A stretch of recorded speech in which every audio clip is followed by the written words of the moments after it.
Question number 6. Determine which of the following linear transformations are one to one. हमें linear transformations given है, हमें ये देखना है इनमें से कौन सी linear transformation जो है वो one to one है. ठीक है. अब linear transformation को one to one किस तरह से चेक किया जाता है, इसे हम रिकॉल कर लेते हैं. A linear transformation T from vector space U to V is called one to one if and only if for all u1 u2 belongs to u, u1 not equals to u2, then t of u1 not equals to t of u2.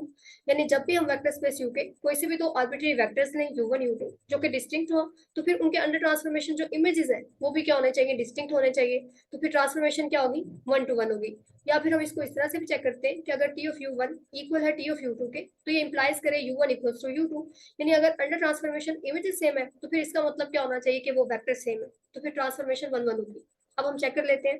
First transformation जो हमें दी गई है वो are square से are cube पे है, और ये किस तरह से डिफाइंड है, T of x1 x2 equal है x1 plus x2 x1 minus x2 x1 plus 2x2. अब हम ये चेक करना चाहते हैं क्या ये ट्रांसफॉर्मेशन जो है वो वन वन है. ठीक है, इसके लिए हम क्या करेंगे, आर स्क्वायर के कोई से दो आर्बिट्री वेक्टर्स ले लेंगे. एक हम ले लेते हैं x1 x2 और दूसरा हम ले लेते हैं y1 y2. तो ये हमने आर्बिट्री वेक्टर कंसीडर कर लिए आर स्क्वायर की. ठीक है, अब हम ये क्राइटेरिया यूज करेंगे. हम क्या करेंगे, इनके अंडर ट्रांसफॉर्मेशन इमेजेस को इक्वल रख लेंगे. T of x1 x2 equal है टी ऑफ y1 y2. अब फिर ये ट्रांसफॉर्मेशन जो है वो वन वन कब होगी, जब ये क्या इंप्लाइज करे कि अगर अंडर ट्रांसफॉर्मेशन इनके इमेजेस सेम है तो इसका मतलब ये वेक्टर सेम है, x1 x2 equals to y1 y2. ठीक है, अब इसे कंसीडर कर ले और चेक करता है कि हमारे पास ये जो वेक्टर्स हैं इक्वल आते हैं कि नहीं आते. ठीक है, t of x1 x2 equals to t of y1 y2. अब ट्रांसफॉर्मेशन को अप्लाई करें. जब हम ट्रांसफॉर्मेशन को अप्लाई करेंगे अकॉर्डिंग टू दिस हमारे पास क्या आएगा, x1 plus x2 x1 minus x2 x1 plus 2x2. ठीक है, और यहाँ पे अप्लाई करेंगे आपके पास आ जाएगा y1 plus y2 y1 minus y2, फिर आ जाएगा y1 प्लस 2y2. अब आप देखें ये हमारे पास आर क्यूब के दो वेक्टर्स आ गए और ये दोनों इक्वल है. इसका मतलब क्या होगा कि इनके कंपोनेंट्स इक्वल है. कंपेयर करने से हमारे पास तीन इक्वेशंस बन जाएंगे. फर्स्ट इक्वेशन क्या आएगी आपके पास, x1 plus x2 equals to y1 plus y2. ये फर्स्ट इक्वेशन आ जाएगी. फिर सेकंड कंपोनेंट को कंपेयर करेंगे, सेकंड इक्वेशन आ जाएगी x1 minus x2 equals to y1 minus y2. ये सेकंड इक्वेशन आ गई. इसी तरह थर्ड कंपोनेंट को कंपेयर करें, थर्ड इक्वेशन आ जाएगी x1 plus 2x2 equals to y1 plus 2y2. ये मेरे पास थर्ड इक्वेशन आ गई. अब आप देखें कि अगर मैं इक्वेशन नंबर 1 और 2 को ऐड कर दूं तो आपके पास क्या आएगा,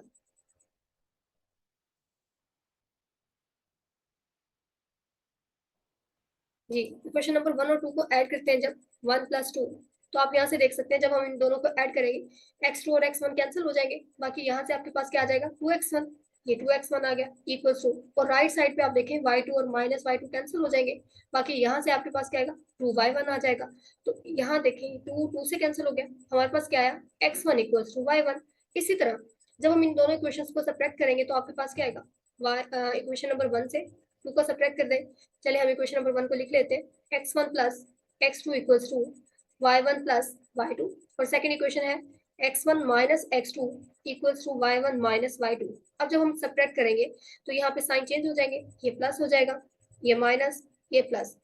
अब आप देख सकते हैं ये दोनों कैंसिल हो जाएंगे, ये दोनों भी कैंसिल हो जाएंगे. यहाँ से क्या बचेगा 2x2 इक्वल्स टू, यहाँ से 2/2, ये 2 से कैंसिल, यानी यहाँ से आपको क्या मिला x2 इक्वल्स टू y2. अब आप देखें कि इसका मतलब क्या है, फिर x1 x2 ये किसके इक्वल है, x1 आपके पास किसके इक्वल आया, ये y1 के इक्वल आया, ये y1 के इक्वल है. x2 किसके इक्वल आया, ये y2 के इक्वल आया.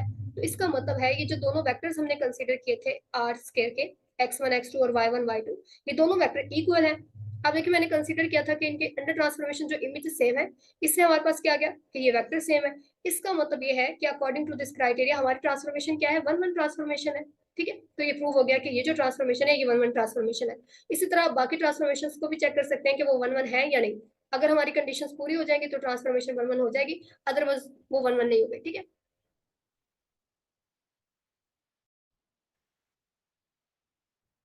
नेक्स्ट है क्वेश्चन नंबर 7.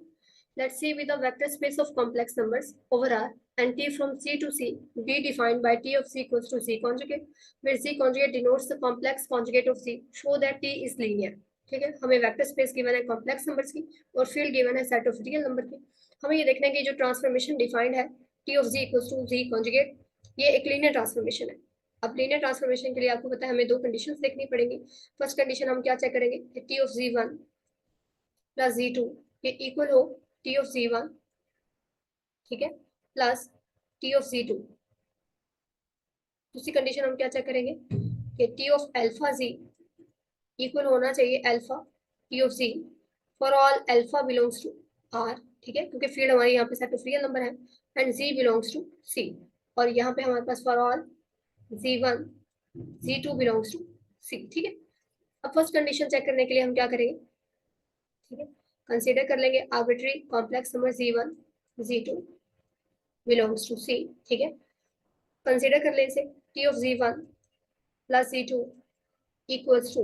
अब आप देखें जब हम इस पे ट्रांसफॉर्मेशन अप्लाई करेंगे, अकॉर्डिंग टू ट्रांसफॉर्मेशन आपके पास क्या आ जाएगा, T of G equals to G conjugate है, यहाँ पे सी की बजाय आपके पास G one plus G two है, तो क्या आ जाएगा आपके पास यहाँ पे G one plus G two conjugate. अब कॉम्प्लेक्स नंबर का कॉन्जुगेट अगर आता है सम पे जब हम अप्लाई करते हैं, प्रॉपर्टी क्या कहते हैं कि जो कॉन्जुगेट है दोनों का सेपरेट हो जाएगा, यानी conjugate of sum is equal to sum of conjugate, क्या आ जाएगा G one conjugate plus G two conjugate. अब आप इजीली वेरीफाई कर सकते हैं, चेक कर सकते हैं, ये आपके पास क्या है, ये टी ऑफ जी वन है और ये क्या है, ये टी ऑफ जी टू है, ठीक है। जब आप जी वन पे ट्रांसफॉर्मेशन को अप्लाई करेंगे क्या आ जाएगा जी वन कॉन्जुगेट, इसी तरह अगर जी टू पे ट्रांसफॉर्मेशन अप्लाई करते हैं तो क्या आ जाएगा जी टू कॉन्जुगेट। इसी वजह से हम जी वन कॉन्जुगेट को क्या लिख सकते हैं, टी ऑफ जी वन, और जी टू कॉन्जुगेट को हम क्या लिख सकते हैं, टी ऑफ जी टू। तो फर्स्ट कंडीशन हमारी पूरी हो चुकी है। अब नेक्स्ट कंडीशन देखें, कंसीडर करने टी ऑफ अल्फा जी को, आपके पास क्या आ जाएगा, T of alpha G equals to, transformation apply करेंगे तो यहाँ क्या आ जाएगा, अल्फा जी कॉन्जुगेट आ जाएगा, ठीक है। उसके बाद alpha conjugate according to property of conjugate, alpha conjugate आ जाएगा, सी कॉन्जुगेट आ जाएगा। अब आप देखें क्योंकि अल्फा हमारे पास सेट ऑफ रियल नंबर का ये जो फील्ड का एलिमेंट है वो फील्ड हमारी सेट ऑफ रियल नंबर है, तो अल्फा का कॉन्जुगेट क्या आ जाएगा, अल्फा आ जाएगा, C conjugate as it is. अब आप देखें अल्फा जी कॉन्जुगेट क्या है, टी ऑफ जी है, तो ये आपके पास आ गया टी ऑफ जी। अब देखिए हमने टी ऑफ अल्फा जी को कंसीडर किया और ये इक्वल आ गया अल्फा टी ऑफ जी, यानी हमारी जो सेकंड कंडीशन है वो भी पूरी हो चुकी है। और क्योंकि हमने यहाँ पे आर्बिट्री कॉम्प्लेक्स नंबर लिए थे, इसका मतलब ये तमाम कॉम्प्लेक्स नंबर के लिए हमारी जो कंडीशन है वो पूरी हो चुकी है, तो जो गिवन ट्रांसफॉर्मेशन है वो क्या है, वो लीनियर ट्रांसफॉर्मेशन है, ठीक है।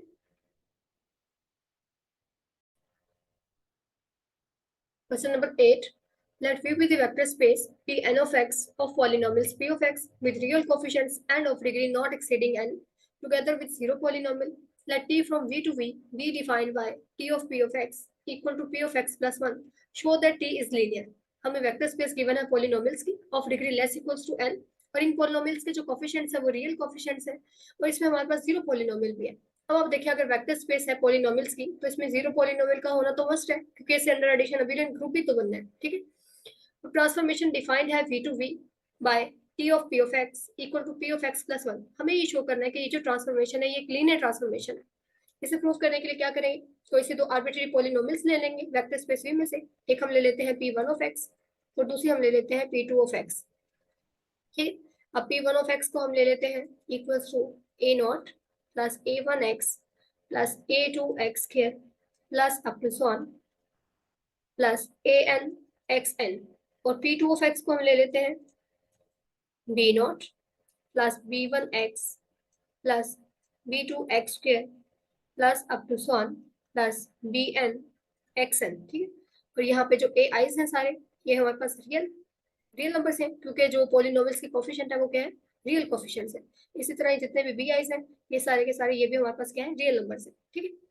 अब हम अपनी कंडीशन चेक करते हैं लीनियर के लिए। फर्स्ट कंडीशन हम क्या चेक करेंगे कि T of P one of X plus P two of X ये किसके इक्वल होना चाहिए, T of P one of X के इक्वल होना चाहिए plus T of P two of x, ठीक है।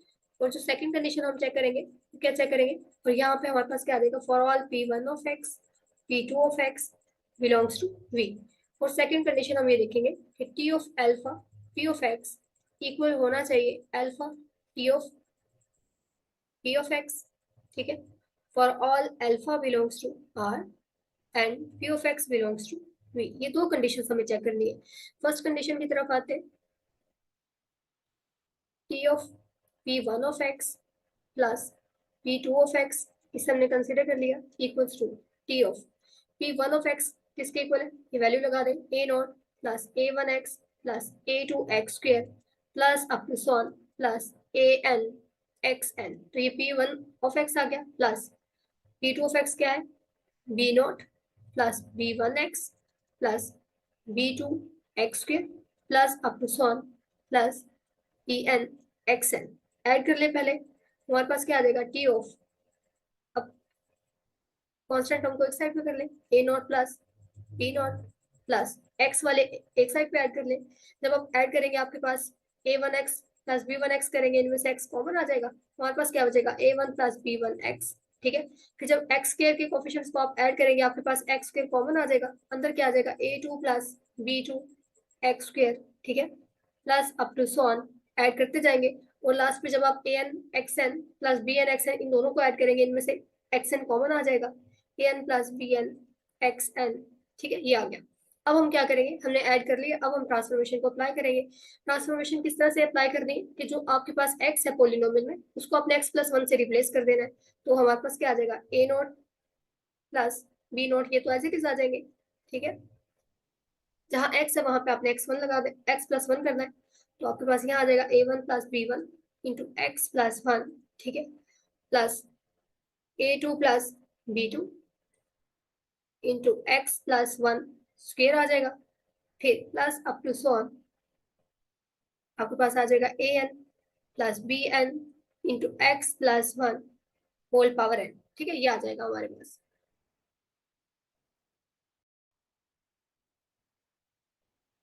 जी, अब आप देखिए, अब हम कंसीडर करेंगे हमारी जो राइट साइड है, हम चेक कर रहे थे T of P one of X plus P two of X equal होना चाहिए T of P one of X plus T of P two of x. ठीक है, अब लेफ्ट साइड हम कर चुके हैं, राइट साइड को हम देखते हैं, ये हमारे पास क्या आता है, कंसीडर कर लें T P one of X plus T P two of X, इसे हम कंसीडर कर लेते हैं। ये क्या आ जाएगा आपके पास, T P one of X किसके इक्वल है, A not plus A one X plus A two X square plus up to so on plus A N X N आ जाएगा, plus T P two of X किसके equal है, B naught plus B one X plus B two X square plus up to so on plus B N X N, ये आ जाएगा। ठीक है, अब आप देखिए, इस पे आप ट्रांसफॉर्मेशन अप्लाई करेंगे, आपके पास क्या आएगा, जहां पे x है वहां पे आप x प्लस वन कर देंगे, ये आ जाएगा A not plus A one, X की जगह पे आ जाएगा x plus one plus A two X plus one square plus up to so on plus A N X plus one whole power क्या आ जाएगी, n। अब यहाँ पे ट्रांसफॉर्मेशन अप्लाई करें तो हमारे पास क्या आ जाएगा,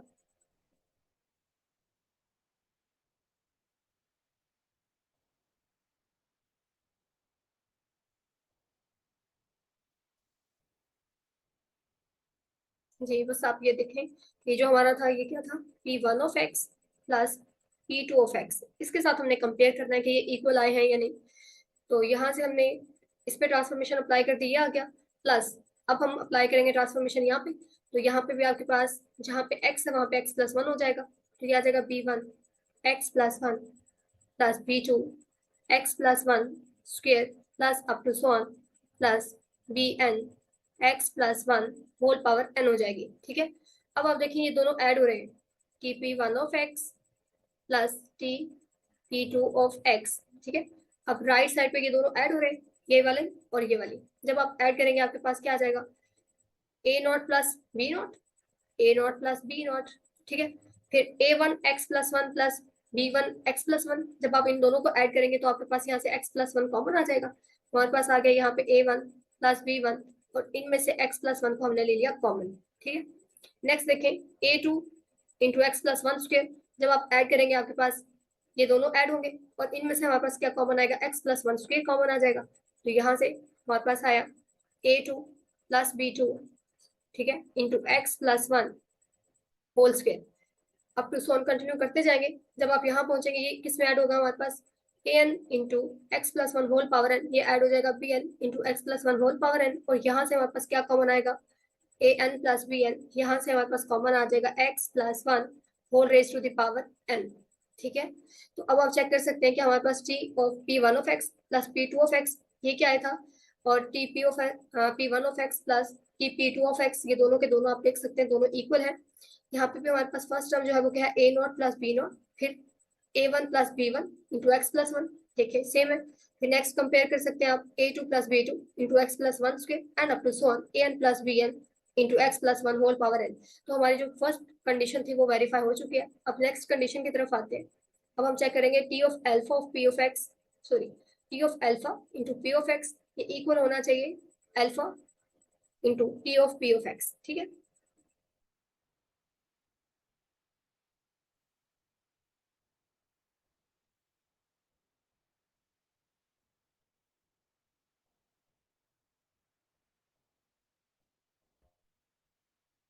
जी, सेकंड कंडीशन को चेक करने के लिए क्या करेंगे, आर्बिट्ररी पोलिनोमियल ले लेंगे वेक्टर स्पेस में से, और आर्बिट्ररी स्केलर ले लेंगे फील्ड से।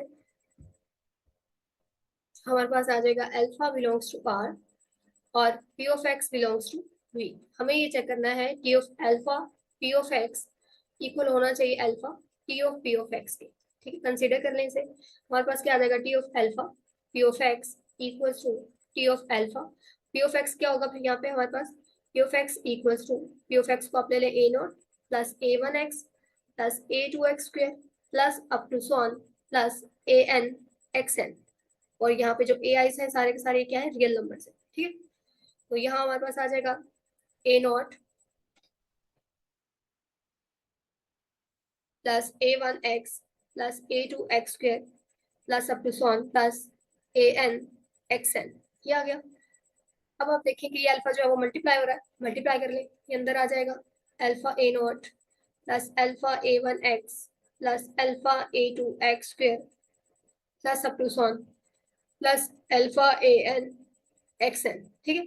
उसके बाद ट्रांसफॉर्मेशन को अप्लाई कर लें। ट्रांसफॉर्मेशन अप्लाई करेंगे तो आपके पास क्या होगा, जहां पे x है वो रिप्लेस हो जाएगा x प्लस वन से, तो ये आ जाएगा alpha A nought as it is, alpha A1 यहाँ पे x आ रहा है x प्लस वन आ जाएगा, फिर alpha A2 as it is, यहाँ पे x प्लस वन स्क्वायर हो जाएगा and up to so on, आपके पास आ जाएगा alpha AN as it is, और x पावर n किससे रिप्लेस हो जाएगा, x plus one whole raise to the power n। तो ये तो था t of alpha p of x, ठीक है। अब हम कंसीडर करेंगे alpha T of P of X, इसे कंसीडर करेंगे और चेक करेंगे कि क्या ये इसके इक्वल आ जाता है, ठीक है। Alpha into T of P of X, क्या आ जाएगा हमारे पास अल्फा एज इट इज, और T of P of X किसके इक्वल है, A not plus A1x plus A2 X square plus up to so on, क्या आ जाएगा हमारे पास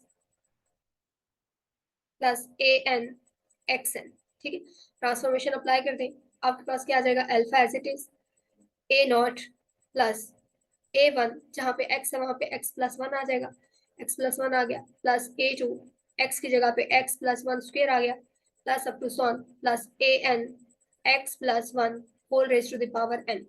अब आप देखिए इस अल्फा को अंदर मल्टीप्लाई कर सकते हैं, हमारे पास क्या आ जाएगा, क्या आ जाएगा alpha A not plus alpha A1 x plus one, फिर आ जाएगा alpha A2 x plus one whole square plus up to so on plus alpha AN x plus one whole raise to the power n।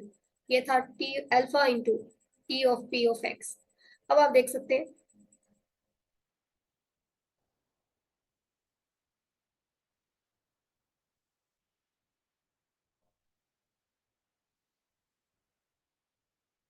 ये alpha T of x है, तो आप देखेंगे हमारे पास जो T of alpha T of x था वो इसके इक्वल था, और जो alpha T of P of x है ये भी एग्जैक्टली इसी के इक्वल आ गया। इसका मतलब हमारी जो सेकंड कंडीशन थी यानी T of alpha P of X equal आ गया है alpha T of P of X, यानी हमारी दोनों कंडीशन पूरी हो चुकी है। तो हमने प्रूव कर दिया कि ये जो ट्रांसफॉर्मेशन हमें गिवन है ये एक लीनियर ट्रांसफॉर्मेशन, ठीक है।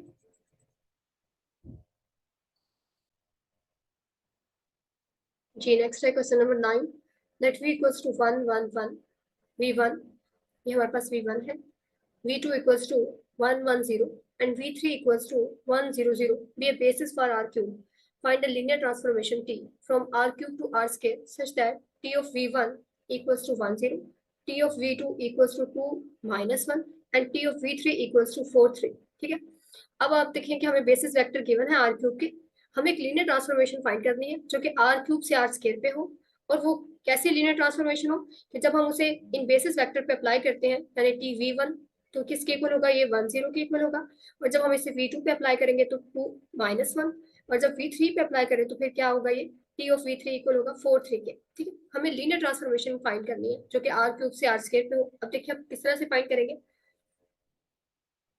आप देखें कि हमें गिवन है सिंस कि ये जो v1 v2 v3 है ये बेसिस वेक्टर है आर क्यूब के, v1 v2 v3। ठीक है, बेसिस है ये, बेसिस फॉर आर क्यूब है। ठीक है, तो इसका मतलब ये होगा कि जब भी हम कोई भी आर्बिट्री वेक्टर लेंगे आर क्यूब का, वो इन वेक्टर्स के लिए कॉम्बिनेशन में लिखा जा सकेगा। ठीक है, तो हम आर्बिट्री वेक्टर ले लेते हैं X Y Z R cube का। ठीक है, और ये जो वेक्टर है ये इन वेक्टर्स के लीनियर कॉम्बिनेशन में लिखा जा सकेगा। X Y Z equals to a1 V one plus a2 v2 plus a3 v3। ठीक है, और यहाँ पे जो a1 a2 a3 है ये स्केलर है जो कि हम फील्ड से लेंगे, और फील्ड हमारे पास यहाँ पे क्या होगी, सेट ऑफ रियल नंबर। ठीक है, अब आप देखिए क्या आ जाएगा, a1 v1 वेक्टर किसके इक्वल है, 1 1 1 प्लस a2 v2 वेक्टर किसके इक्वल है, 1 1 0 प्लस a3। अब v3 वेक्टर किसके इक्वल है, 1 0 0। ठीक है, मल्टीप्लाई कर ले, स्केलर मल्टीप्लिकेशन किस तरह से होगी, हर एक कंपोनेंट के साथ जाके a1 मल्टीप्लाई हो जाएगा, a1 आ जाएगा। यहाँ मल्टीप्लाई करेंगे a2 0 आ जाएगा। यहाँ मल्टीप्लाई करेंगे a3 0 0।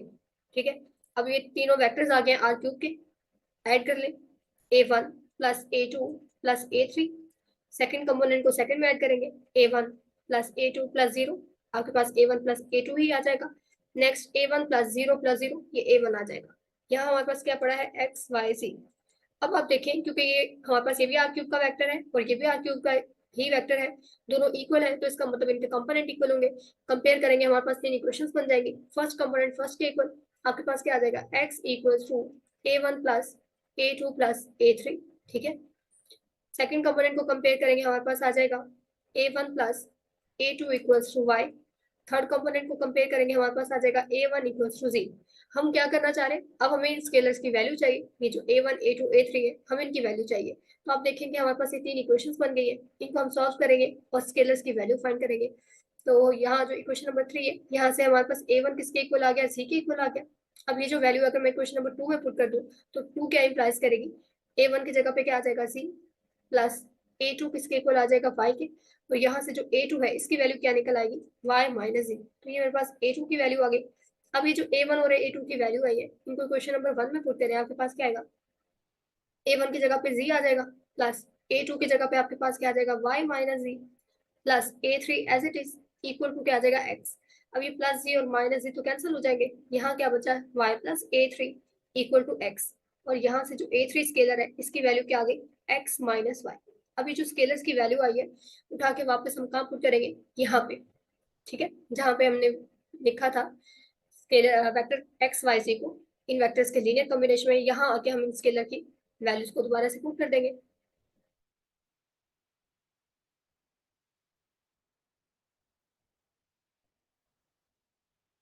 हमारे पास क्या आ जाएगा, a1 किसके इक्वल है हमारे पास, ये z के इक्वल है, z। ठीक है, v1 वेक्टर क्या था, v1 1 1 ये 1 1 था, प्लस a2 किसके इक्वल आ गया, y माइनस z। और v2 वेक्टर किसके इक्वल था, 1 1 0 प्लस a3 वेक्टर किसके इक्वल आया हमारे पास, sorry scalar x minus Y. और v3 वेक्टर जो था वो क्या था, v3 वेक्टर हमारे पास इक्वल था 1 0 0। ठीक है, यहाँ क्या पड़ा हुआ है, एक्स वाई सी। अब हमें क्या फाइंड करनी है, हमें लीनियर ट्रांसफॉर्मेशन फाइंड करनी है जो आर क्यूब से आर स्क्वायर पे हो। अब अगर टी लीनियर ऑपरेटर हो तो अप्लाई कर देंगे यहाँ पे टी ऑफ एक्स वाई, दोनों साइड पे अप्लाई कर दे, एक्स वाई सी। अब आप देखें कि जब हम अप्लाई करेंगे और अगर हमारे पास टी लीनियर ट्रांसफॉर्मेशन है, क्योंकि हमें लीनियर ट्रांसफॉर्मेशन ही फाइंड करनी है, तो लीनियर ट्रांसफॉर्मेशन की क्या प्रॉपर्टी है कि वो स्केलर्स को बाहर निकाल देता है। यहाँ पे आपके पास ये जो जी वाई माइनस ये सारे के सारे स्केलर है। ठीक है, तो ये बाहर निकाल देगा, जी आ जाएगा, अप्लाई हो जाएगा वेक्टर पे, T1 1 1 आ जाएगा, प्लस यहाँ पे भी y माइनस जी को बाहर निकाल देगा और वेक्टर पे अप्लाई हो जाएगा 1 1 0, प्लस यहाँ पे x माइनस वाई को बाहर निकाल देगा, एक्स माइनस वाई, और अप्लाई हो जाएगा वेक्टर पे 1 0 0। ठीक है, ये क्या है बेसिकली हमारे पास, ये टी ऑफ v1 है। ठीक है, ये हमारे पास v1 वेक्टर है, ये v2 वेक्टर है, और ये v3 वेक्टर है। तो आप देखें जो टी ऑफ v1 है ये हमें गिवन है, किसके इक्वल था, ये 1 0 के इक्वल था। तो ये आपके पास क्या आ जाएगा, z इंटू 1 0। ठीक है, और आप देखिए हमारे पास y माइनस z आ गया। टी ऑफ v2, ये हमारे पास v1 था, ये v2 था, और ये क्या था, ये v3 था। हमें गिवन है कि टी ऑफ v2 किसके इक्वल है, 2 माइनस 1 के इक्वल है। तो ये आ जाएगा 2 माइनस 1। फिर x minus Y as it is. T of v3 हमें गिवन है, ये किसके इक्वल है, ये 4 3 इसके इक्वल है। ठीक है, अब आप इसको अंदर मल्टीप्लाई कर लें। ये जब स्केलर अंदर जाके मल्टीप्लाई होगा क्या आ जाएगा, जी 0 प्लस, ये जब अंदर जाके मल्टीप्लाई होगा तो क्या आएगा, 2 इंटू वाई माइनस जी।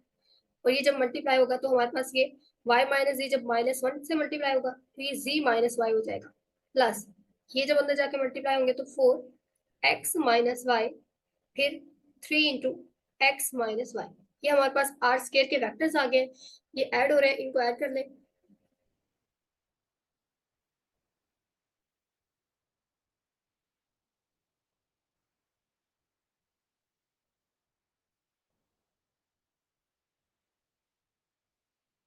अब जब हम ऐड करेंगे हमारे पास क्या आ जाएगा, T of X Y Z equals to, क्या आ जाएगा, फर्स्ट कंपोनेंट फर्स्ट में ऐड होगा। यहाँ पे फर्स्ट कंपोनेंट क्या है, जी।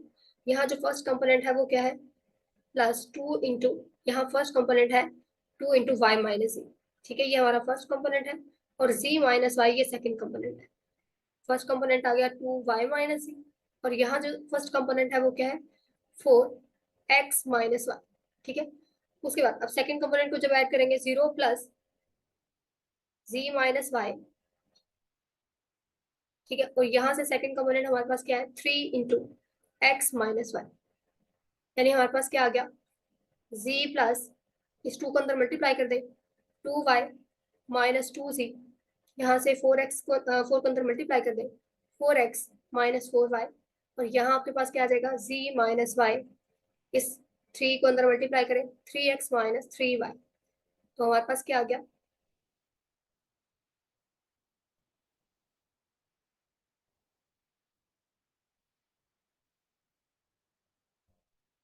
जी हमारे पास आ जाएगा T of X Y Z equals to, यहाँ से आप देख सकते हैं हमारे पास क्या बाकी बचा, 2y माइनस 4y।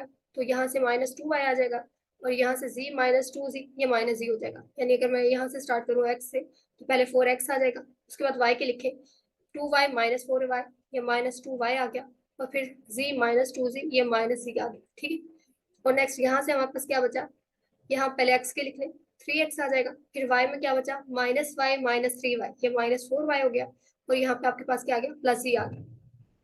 ठीक है, तो ये हमारे पास लीनियर ट्रांसफॉर्मेशन आ गई from R cube to R square. ठीक है,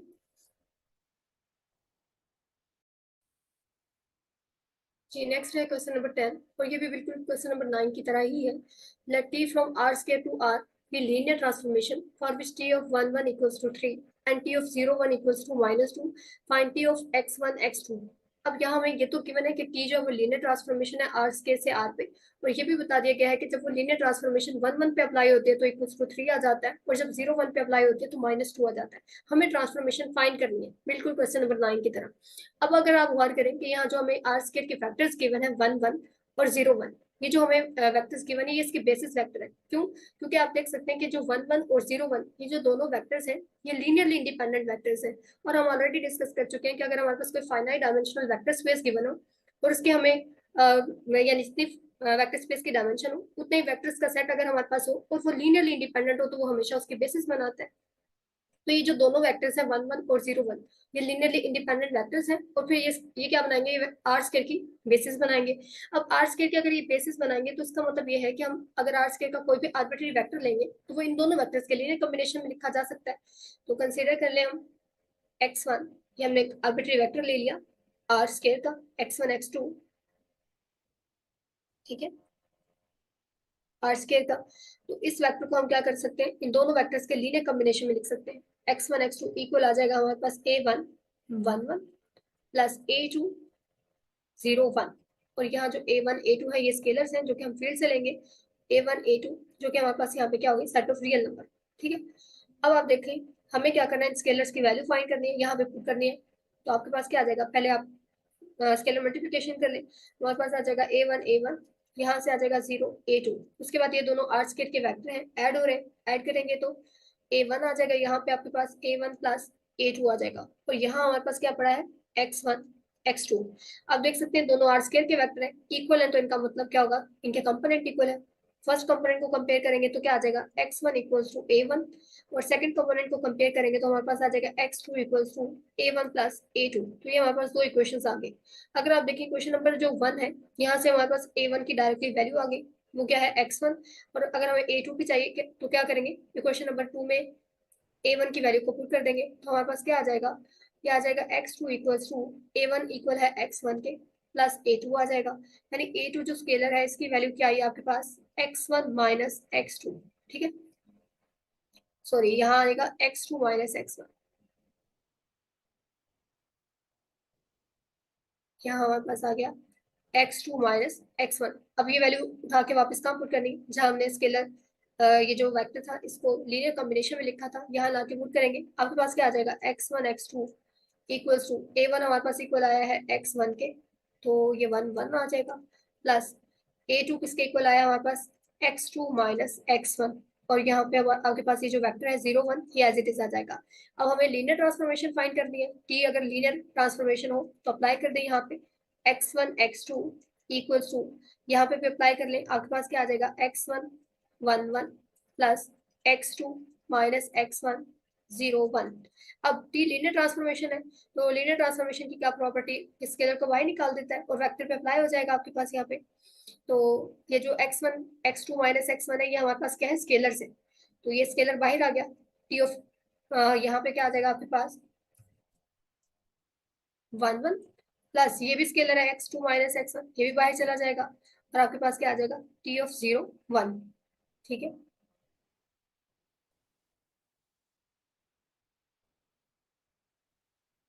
ये हमारे पास है 0 1। अब आप देखिए ऑलरेडी हमें गिवन है कि टी ऑफ 1 क्या है, इक्वल्स टू 3 है, तो ये आपके पास क्या आ जाएगा, 3 आ जाएगा, plus X2 minus X1 as it is, और टी ऑफ 0 1 किसके इक्वल है, ये -2 के इक्वल है। मल्टीप्लाई करेंगे तो यहाँ से क्या आया 3x1, और यहाँ मल्टीप्लीकेशन करने से क्या आएगा, -2x2 प्लस 2x1। ठीक है, ऐड करें, हमारे पास क्या आया,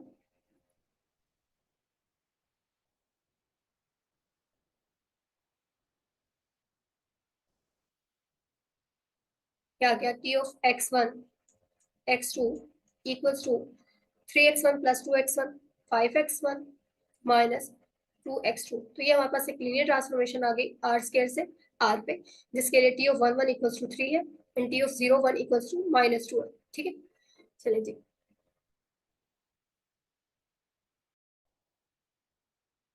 question number 11, let d from p2 of x to p2 of x be the differentiation operator, d of p of x equals to p dash of x for all p of x belongs to p2 of x, find null space of d।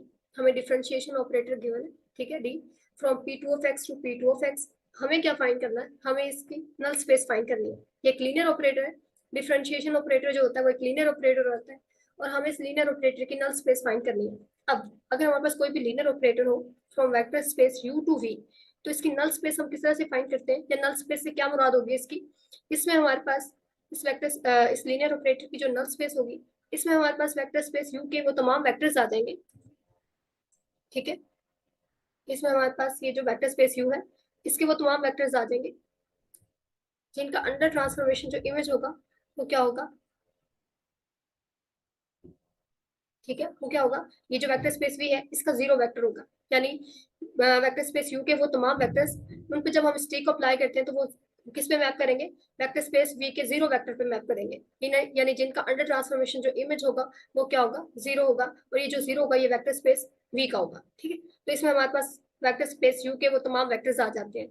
अब अगर आप इस definition के according देखें तो हमारे पास ये जो नल स्पेस बनेगी डिफरेंशिएशन ऑपरेटर की, इसमें हमारे पास क्या आ जाएंगे, इसमें हमारे पास vector space p2 of x की वो तमाम पॉलिनोमियल्स आ जाएंगी जिनका, जिन पे हम जब इस ऑपरेटर को अप्लाई करेंगे तो आपके पास क्या आएगा, जीरो आएगा, यानी जिनका डेरिवेटिव क्या होगा, जीरो होगा। तो नल स्पेस ऑफ p में हमारे पास वो तमाम पॉलिनोमियल्स आ जाएंगी पी ऑफ एक्स, ठीक है। किसकी पॉलिनोमियल्स हमारे पास आएंगे, पी टू ऑफ एक्स की, सच दैट आपके पास क्या होगा कि ये जो, जब हम इनका डेरिवेटिव लेंगे इन पॉलिनोमियल्स का, तो वो क्या आ जाएगा, जीरो आ जाएगा, ठीक है।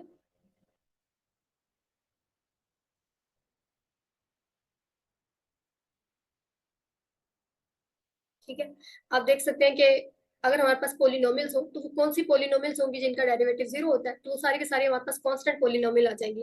यानी नल स्पेस ऑफ डी में हमारे पास क्या आ जाएंगी, सारी की सारी आल कांस्टेंट पॉलिनोमियल्स आ जाएंगी, जो कि इस vector space P two of x में मौजूद होंगी। आल कांस्टेंट पॉलिनोमियल्स आ जाएंगी, polynomials in P two of X, ये हमारे पास इसकी नल स्पेस आ गई, ठीक है। दोबारा सुन ले, नल स्पेस अगर हमें किसी भी लीनियर ऑपरेटर की फाइंड करनी होती है जो कि यू से वी पे हो, तो इसमें हमारे पास वेक्टर स्पेस यू के वो तमाम वेक्टर्स आ जाते हैं जिनकी अंडर ट्रांसफॉर्मेशन, जो अंडर ट्रांसफॉर्मेशन टी किस पे मैप करते हैं, वेक्टर स्पेस वी के जीरो पे मैप करते हैं। तो यहाँ पे आप देखें कि हमारे पास जो लीनियर ऑपरेटर गिवन था वो डिफरेंशिएशन ऑपरेटर था। तो यहाँ इस डेफिनेशन के अकॉर्डिंग हमारे पास इसकी जो नल स्पेस बनेगी, इसमें हमारे पास इस वेक्टर स्पेस की वो तमाम पॉलिनोमियल्स आ जाएंगी जिन पे हम इस ऑपरेटर को जब अप्लाई करते हैं, यानी जब उनका डेरिवेटिव लेंगे, तो वो क्या आना चाहिए, वो इक्वल्स टू जीरो आ जाएगा। तो आपको पता है कि वो ऐसी पॉलिनोमियल्स कौन सी होंगी, सारी के सारी कांस्टेंट पॉलिनोमियल्स इसमें आ जाएंगे, ठीक है। नेक्स्ट देखते हैं।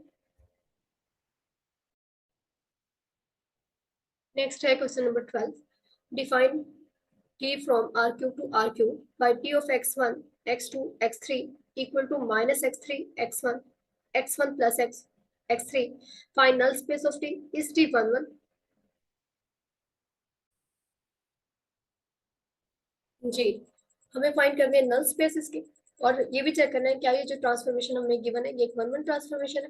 सबसे पहले तो आप इसको चेक कर सकते हैं, ये एक लीनियर ट्रांसफॉर्मेशन है। अब हम इसकी नल स्पेस की बात करते हैं, पहले हम इसकी नल स्पेस फाइंड करेंगे, और नल स्पेस फाइंड करने के बाद नल स्पेस को चेक करते हुए हम बता देंगे कि ये जो ट्रांसफॉर्मेशन है ये लीनियर वन टू वन है या नहीं। क्योंकि वन टू वन ट्रांसफॉर्मेशन कौन सी होती है, एक रिजल्ट हम यूज करेंगे, a linear transformation T from vector space U to V is one one, is 1 to 1 if and only if null space of T is equal to singleton zero। यानी अगर हमारे पास नल स्पेस हमने find कर ली है किसी linear transformation की, और अगर हमें चेक करना है कि वो linear transformation one one one है या नहीं, तो हम उसकी लीनियर नल स्पेस को देख के बता सकते हैं कि ट्रांसफॉर्मेशन वन वन है या नहीं। वन वन कब होगी, जब उसकी नल स्पेस में सिर्फ और सिर्फ ये जो वेक्टर स्पेस हमारी यू होगी उसका सिर्फ जीरो वेक्टर मौजूद होगा, तो फिर वो ट्रांसफॉर्मेशन वन वन होगी, अदरवाइज नहीं होगी, ठीक है। अब सबसे पहले क्या करेंगे, नल स्पेस फाइंड करेंगे इस ट्रांसफॉर्मेशन की। नल स्पेस में हमारे पास क्या आ जाएगा, हमारे पास ट्रांसफॉर्मेशन है आर क्यूब से आर क्यूब पे, तो जो इसकी नल स्पेस होगी उसमें हमारे पास आर क्यूब के वो वेक्टर्स आ जाएंगे, ठीक है। x1 x2 x3, ठीक है। इसमें हमारे पास आर क्यूब के वो वेक्टर्स आ जाएंगे जिन पे जब हम टी को अप्लाई करेंगे x1 x2 x3, तो क्या आ जाएगा आपके पास, आर क्यूब का जीरो वेक्टर आ जाएगा, जीरो जीरो जीरो, ठीक है। इसमें हमारे पास आर क्यूब वेक्टर स्पेस के वो वेक्टर्स आ गए जिन पे जब हम टी को अप्लाई करेंगे तो हमारे पास अंडर ट्रांसफॉर्मेशन ये जो वेक्टर्स होंगे इनका इमेज क्या होगा, आर क्यूब, ये जो वेक्टर स्पेस है इसका जीरो वेक्टर होगा, यानी ये आर क्यूब के जीरो वेक्टर पे मैप करेंगे, वो वेक्टर्स आ जाएंगे हमारे पास आर क्यूब के इसके नल स्पेस में, ठीक है। अब आप देखें कि हमारे पास टी ऑफ एक्स वन, इसमें आर क्यूब के वो वेक्टर्स आए हैं जिन पे जब हम टी को अप्लाई करते हैं तो क्या आ जाता है, आर क्यूब का जीरो वेक्टर, तो ये आ गया।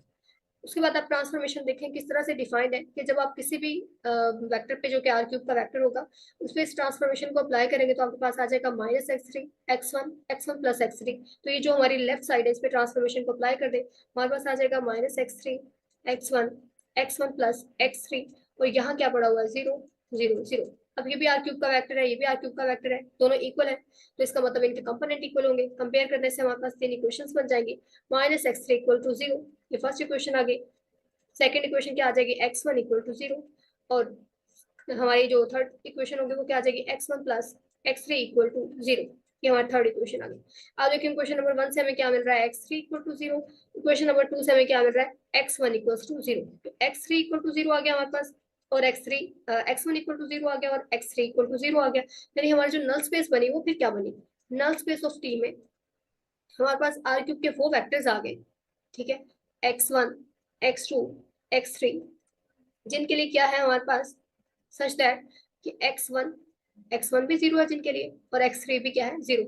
यानी ऐसे आर क्यूब के वेक्टर्स आ जाएंगे जिनका फर्स्ट और लास्ट कंपोनेंट क्या होगा 0 होगा। ये जो सेकंड कंपोनेंट है ये कोई भी रियल नंबर हो सकता है। तो इसमें हमारे पास वो तमाम वेक्टर्स आ जाएंगे आर क्यूब के। अब आप देख सकते हैं कि हमने नल स्पेस फाइंड की है और इसमें हमारे पास इनफाइनाइट वेक्टर्स आ गए हैं आर क्यूब के। सिर्फ हमारे पास सिंगलटन सेट 0 नहीं आया। अगर हमारे पास सिंगलटन सेट सिर्फ 0 आता है, यानी नल स्पेस में सिर्फ और सिर्फ आर क्यूब का 0 वेक्टर पड़ा होता, तो फिर ये जो ट्रांसफॉर्मेशन थी ये 1 1 होती। लेकिन यहाँ पे आप देख सकते हैं कि हमारे पास नल स्पेस जो है वो ट्रिवियल नहीं आई, इसमें हमारे पास इनफाइनाइट नंबर ऑफ वेक्टर्स आ गए हैं आर क्यूब के। इस वजह से ये जो ट्रांसफॉर्मेशन है ये 1 1 ट्रांसफॉर्मेशन नहीं है। ठीक है, इसी बात को आप इस तरह से भी लिख सकते हैं कि इसमें हमारे पास वेक्टर आ जाएंगे आर क्यूब के 0, x2 0, इस टाइप के वेक्टर्स आ जाएंगे। यानी यहाँ डायरेक्टली हमने x1 को भी 0 रख दिया और x3 को भी 0 रख दिया। x2 हमारे पास यहाँ पे कोई भी रियल नंबर हो सकता है। इस टाइप के वेक्टर आ जाएंगे हमारे पास आर क्यूब के। ठीक है, और ये जो x2 है ये एक रियल नंबर है। तो आप इस तरह से जो है वो इसको डिनोट कर सकते हैं। हमने नल स्पेस भी फाइंड कर ली और नल स्पेस को देखते हुए हमने ये भी बता दिया कि जो ट्रांसफॉर्मेशन गिवन है ये 1 1 नहीं है। ठीक है, okay, next है question number 13. Suppose u, v and w are vector spaces over the same field f. Let t from u to v and s from v to w be linear transformations. The transformation s of t from u to w is defined by s of t of u is equal to s of t of u for all uv for all u belongs to u. Show that s of t is a linear transformation. Basically यहाँ पे हमें क्या करना है, हमें given है कि T भी एक लीनियर ट्रांसफॉर्मेशन है और एस भी एक लीनियर ट्रांसफॉर्मेशन है। हमें ये शो करना है कि ये जो लीनियर ट्रांसफॉर्मेशन की कंपोजिशन है एस ऑफ टी, ये भी क्या होगी, एक लीनियर ट्रांसफॉर्मेशन होगी। ठीक है, अब आप देखें किस तरह से हम इसे प्रूव करेंगे। लीनियर ट्रांसफॉर्मेशन प्रूव करने के लिए हम अपनी कंडीशन चेक करेंगे। अब देखिए जो हमारे पास ये जो कंपोजिशन बनेगी एस ऑफ टी, ये वेक्टर स्पेस यू से किस पे जाएगी, डब्ल्यू पे जाएगी। यानी ये जो कंपोजिशन है, ये जो हमारे पास ट्रांसफॉर्मेशन है ये किस पे अप्लाई होगी, वेक्टर स्पेस यू के वेक्टर्स पे अप्लाई होगी। तो हम क्या करेंगे, आर्बिट्री वेक्टर्स ले लेंगे वेक्टर स्पेस यू के, u1 u2 belongs to you, इस पे इस ट्रांसफॉर्मेशन को अप्लाई करेंगे। आपके पास क्या आ जाएगा, एस ऑफ टी। ठीक है, हम क्या करेंगे, हमारी दो कंडीशन से हमें चेक करना होता है। अगर आपके पास कोई ट्रांसफॉर्मेशन हो, इससे आप चेक करना चाहते हैं क्या ये लीनियर है या नहीं, तो हम क्या करते हैं, अगर हमारे पास टी यू टू वी हो तो ये जो हमारी वेक्टर स्पेस है यू, इससे कोई से भी आर्बिट्री वेक्टर लेते हैं दो। जब हम आर्बिट्री वेक्टर लेके चेक करते हैं तो अगर वो वेरीफाई हो जाते हैं कंडीशन, तो इसका मतलब होता है तमाम वेक्टर्स के लिए होल्ड करती है वेक्टर स्पेस यू के। तो u1 प्लस u2 ये इक्वल होना चाहिए T of u1 plus T of u2।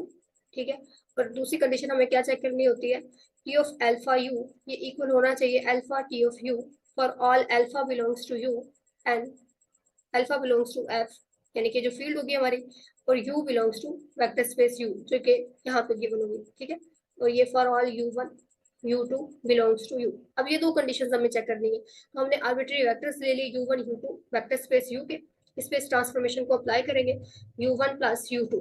अब हमें देखना है कि ये इक्वल आना चाहिए s of t u1 of u1 plus s of t of u2, इसके इक्वल आना चाहिए।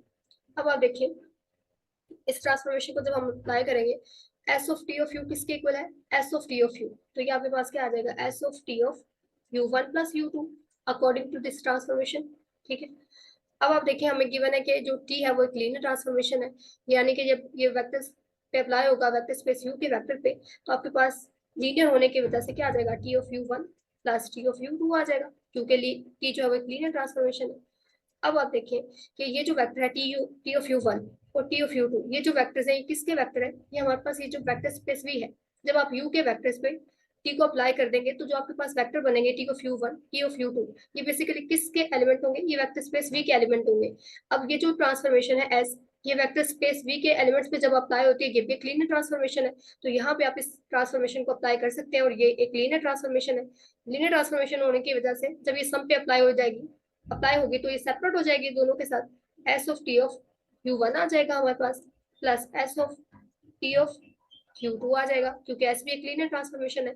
तो बेसिकली अब अकॉर्डिंग टू दिस ट्रांसफॉर्मेशन ये क्या है, ये हमारे पास S of T of U है, यू वन है, और ये क्या है S of T of U two है। तो आप देखिए फर्स्ट कंडीशन तो हमारी पूरी हो गई कि S of T of U one plus U two equal आ गया S of T of U one plus S of T of U to.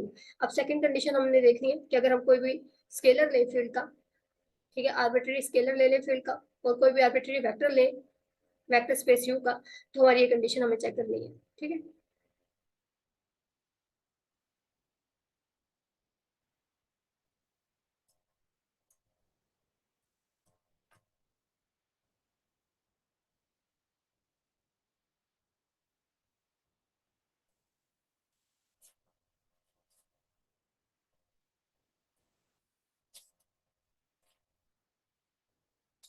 Ji late कर देते हैं u बिलोंग्स टू u और अल्फा बिलोंग्स टू f।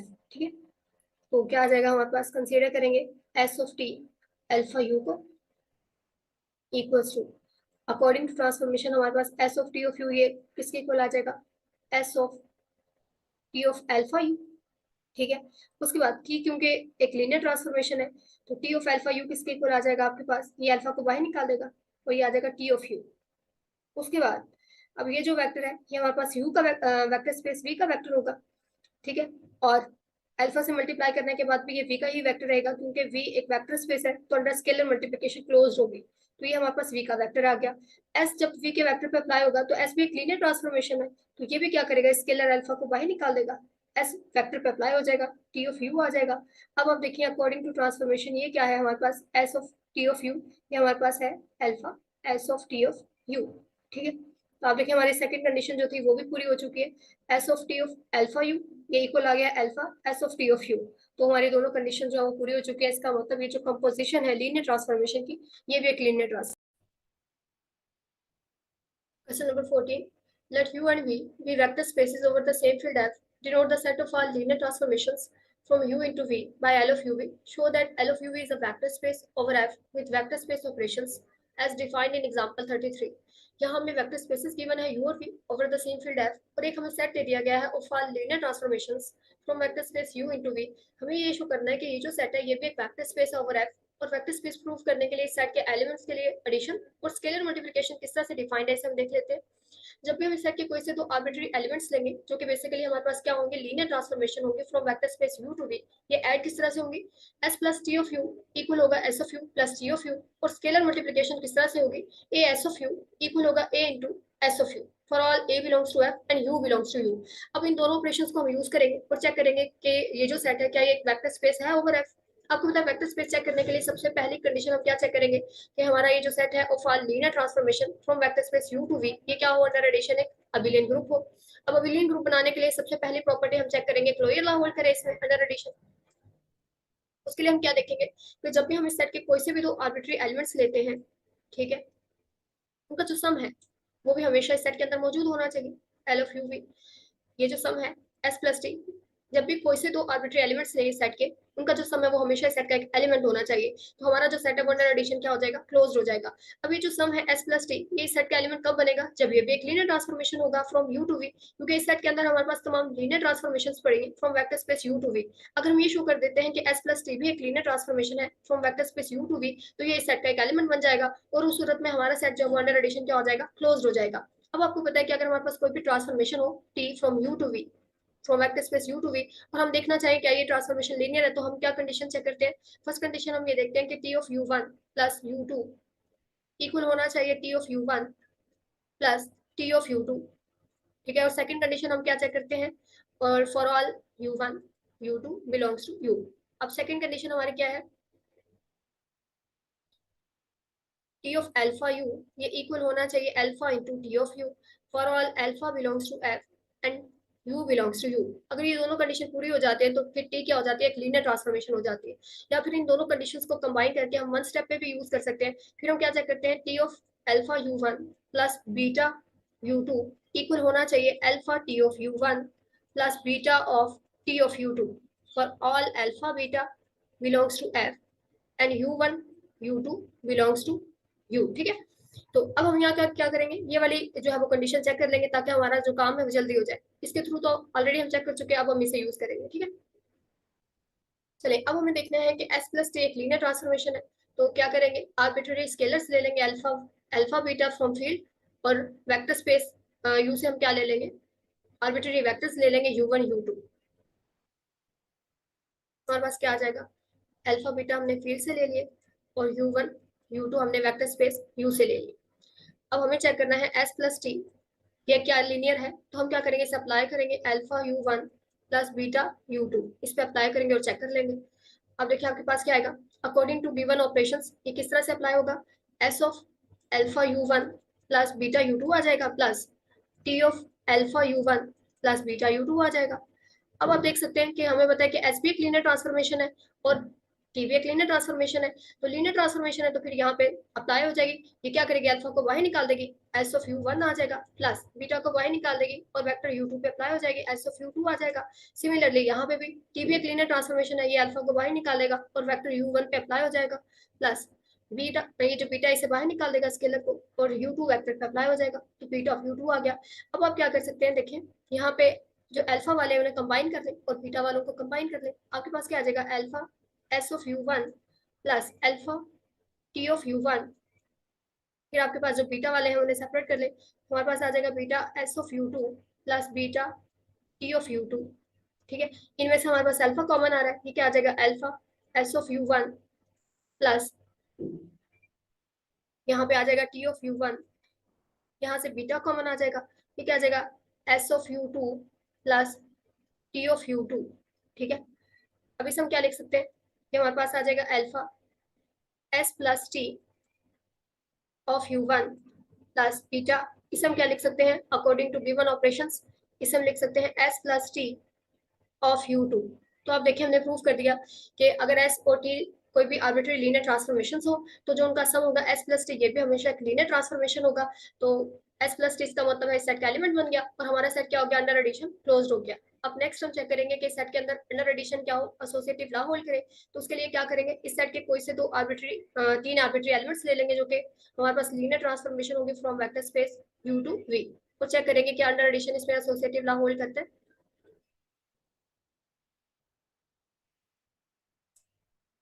ठीक है, T1 T2 T3, ये हमने आर्बिट्री ट्रांसफॉर्मेशन ले ली सेट के अंदर से UV।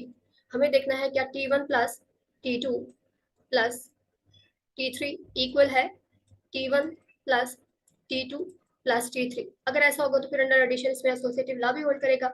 इसे चेक करने के लिए हम क्या करेंगे, आर्बिट्री वेक्टर ले लेंगे वेक्टर स्पेस U में से, U बिलोंग्स टू U, इसे कंसीडर कर ले, आपके पास क्या आ जाएगा, T1 plus T2 plus T3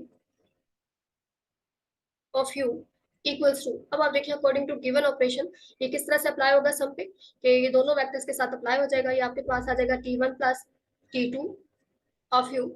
ठीक है, दोनों एलिमेंट्स के साथ सेपरेटली अप्लाई हो जाएगा विद सम, यहाँ पे हमारे पास U है, T1 plus T2 of U, फिर आपके पास आ जाएगा T3 ऑफ U।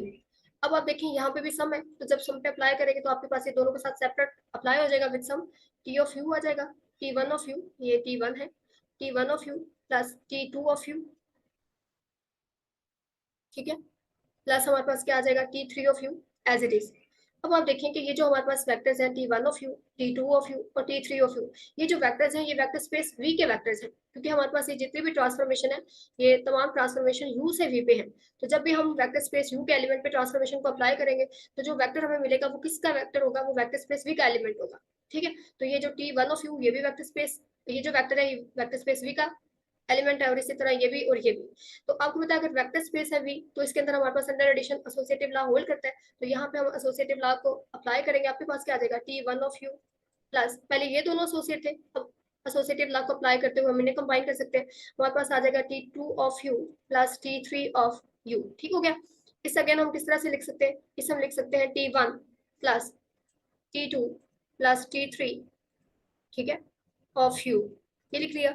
और यहाँ हमारे पास क्या था, T1 plus T2 plus T3 of U. अब आप देखें दोनों साइड को कंपेयर करें, आपके पास क्या आ जाएगा, लेफ्ट साइड पे हमारे पास था T1 plus T2 plus T3, तो राइट साइड पे हमारे पास क्या मौजूद है, T1 plus T2 plus T3। तो आप देख सकते हैं कि इस सेट के अंदर हमारे पास अंडर एडिशन जो है वो एसोसिएटिव लॉ होल्ड कर रहे हैं। एसोसिएटिव लॉ के बाद बारी आ जाती है आइडेंटिटी एलिमेंट के लिए। अब हम चेक करेंगे कि इस सेट के अंदर आइडेंटिटी एलिमेंट मौजूद हो अंडर एडिशन। ठीक है,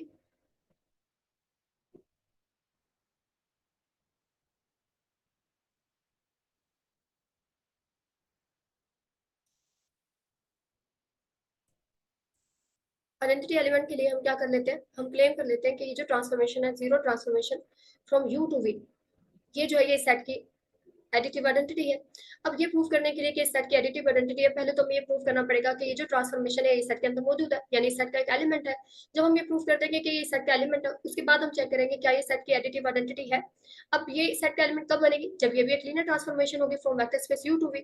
तो वेक्टर इसको लीनियर ट्रांसफॉर्मेशन चेक करने के लिए हम क्या चेक करेंगे कि 0 of U1 plus U2 equal होना चाहिए 0 of U1 plus 0 of U2। ठीक है, और दूसरी कंडीशन हम क्या चेक करेंगे, 0 ऑफ अल्फा U इक्वल होना चाहिए alpha 0 of U for all U1 U2 belongs to U, और alpha belongs to F for all alpha belongs to F and U belongs to U। ठीक है, अब one step में भी check कर सकते हैं, जैसे हमने पीछे चेक किया, आपकी अपनी मर्जी है, जैसे मर्जी करें।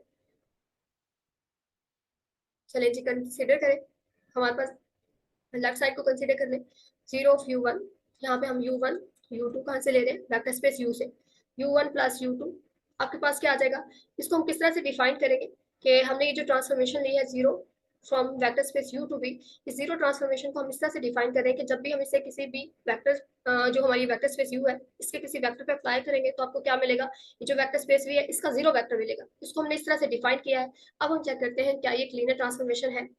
तो 0 ऑफ U1 प्लस U2 ये क्या आ जाएगा आपके पास। अब देखिए U1 भी वेक्टर स्पेस U का एलिमेंट है और U2 भी वेक्टर स्पेस V का एलिमेंट है, इनका जो सम होगा वो भी वेक्टर स्पेस U का एक वेक्टर होगा। क्यों, क्योंकि आपको पता है कि U अगर वेक्टर स्पेस है तो इसमें अंडर एडिशन ये अंडर एडिशन क्लोज होगी, क्योंकि ये अंडर एडिशन एक अबेलियन ग्रुप है। तो U1 प्लस U2 ये भी हमारे पास U वेक्टर स्पेस का ही एक वेक्टर होगा। तो जब भी हम इस वेक्टर इस ट्रांसफॉर्मेशन को वेक्टर स्पेस U के किसी भी वेक्टर पे अप्लाई करते हैं तो ये हमें क्या देता है, वेक्टर स्पेस V का जीरो वेक्टर देता है। अब आप देखें, ये तो होगी हमारी लेफ्ट साइड। राइट साइड को कंसीडर करें, लेफ्ट साइड हमारी क्या है, 0 of U1 plus 0 of U2। अब हमें ये चेक करना है कि ये हमें क्या देता है। तो ये हमारे पास U1 जो है वो वेक्टर स्पेस U का वेक्टर है, इस पे जब आप इसे अप्लाई करेंगे आपको क्या मिलेगा, जीरो। प्लस ये भी हमारे पास वेक्टर स्पेस U का वेक्टर है, इस पे अप्लाई करने पे भी आपको क्या मिलेगा, जीरो। जीरो प्लस जीरो आपके पास क्या आ गया, जीरो। तो आप देखिए हमारे पास जो लेफ्ट साइड है वो भी इक्वल्स टू जीरो आ गई और राइट साइड भी इक्वल्स टू जीरो है। इसका मतलब हमारे पास ये जो फर्स्ट कंडीशन है 0 of U1 plus U2 equal आ गई है 0 of U1 plus 0 of U2। तो फर्स्ट कंडीशन हो गई पूरी। अब सेकंड कंडीशन को चेक करेंगे कि हमारे पास क्या हो, 0 ऑफ अल्फा U इक्वल होना चाहिए अल्फा इंटू 0 ऑफ U। चलिए जी, सेकंड कंडीशन के लिए कंसीडर कर ले पहले लेफ्ट साइड को, 0 of alpha U equals to. अब आप देखिए हमारे पास U जो है वो वेक्टर स्पेस, यहाँ जो U है ये वेक्टर स्पेस U का एलिमेंट है और अल्फा जो है फील्ड का एलिमेंट है। अब देखिए U वेक्टर स्पेस U का एलिमेंट है, इसको जब हम स्केलर अल्फा से मल्टीप्लाई कर देंगे तो ये जो एलिमेंट होगा अल्फा U ये भी हमारे पास वेक्टर स्पेस U का ही एक वेक्टर होगा। क्यों, क्योंकि अगर U वेक्टर स्पेस है तो ये अंडर स्केलर मल्टीप्लिकेशन क्लोज होगी। ठीक है, तो ये हमारे पास U का ही एक वेक्टर है। तो जब भी हम इस जीरो ट्रांसफॉर्मेशन को वेक्टर स्पेस U के किसी भी वेक्टर पे अप्लाई करते हैं तो हमें क्या देता है, जीरो। इसका आंसर क्या आ गया, जीरो। अब आप जो है वो राइट साइड को कंसीडर कर लें, 0 अल्फा इंटू 0 ऑफ U। इसे हम चेक करते हैं, अल्फा इंटू 0 ऑफ U इसे कंसीडर करेंगे तो आपके पास क्या आएगा, अल्फा। 0 ऑफ U किसके इक्वल है, ये 0 के इक्वल है। अल्फा इंटू 0 क्या आ गया, 0। तो आप देखिए हमारे पास 0 इंटू अल्फा U ये क्या था, ये भी इक्वल्स टू 0 था, और अल्फा इंटू 0 ऑफ U ये भी इक्वल टू 0 है। तो इसका मतलब ये दोनों इक्वल है। हमारे पास आ गया अल्फा इंटू 0 ऑफ U। तो हमारी दोनों कंडीशंस पूरी हो चुकी हैं। इसका मतलब ये जो जीरो ट्रांसफॉर्मेशन है from vector space U to V ये एक लीनियर ट्रांसफॉर्मेशन है from vector space U to V। अब ये तो प्रूफ हो गया ये एक लीनियर ट्रांसफॉर्मेशन है। अगर ये एक लीनियर ट्रांसफॉर्मेशन है तो इसका मतलब है ये सेट के अंदर मौजूद है। अब ये सेट के अंदर मौजूद है, अब हमें ये देखना है क्या ये सेट के लिए एडिटिव आइडेंटिटी है। उसके लिए हम क्या चेक करेंगे कि जब भी हम इस सेट का कोई भी आर्बिट्री एलिमेंट लें और उसमें इसे ऐड करें तो हमारे पास क्या आना चाहिए, हमारे पास उस एलिमेंट पे कोई फर्क नहीं पड़ना चाहिए, चाहे हम इसे लेफ्ट से ऐड करें चाहे हम इसे राइट से ऐड करें। ठीक है, चलिए जी चेक करते हैं।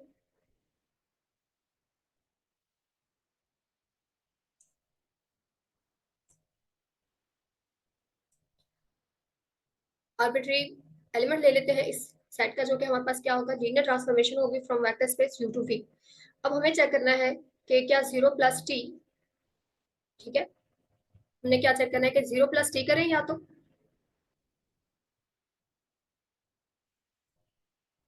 हमें ये देखना है कि हम 0 प्लस टी करें तो भी आपके पास टी आना चाहिए, टी प्लस 0 करें तो भी आपके पास टी आना चाहिए। अगर ये दोनों कंडीशंस पूरी होगी तो फिर ये जो हमने जीरो ट्रांसफॉर्मेशन लिया ये सेट की क्या बन जाएगी, एडिटिव आइडेंटिटी बन जाएगी। चेक करें जरा, कंसीडर कर ले पहले 0 प्लस टी, इसे कंसीडर कर लेते हैं और कोई भी आर्बिट्री वेक्टर ले लेते हैं u from vector space u।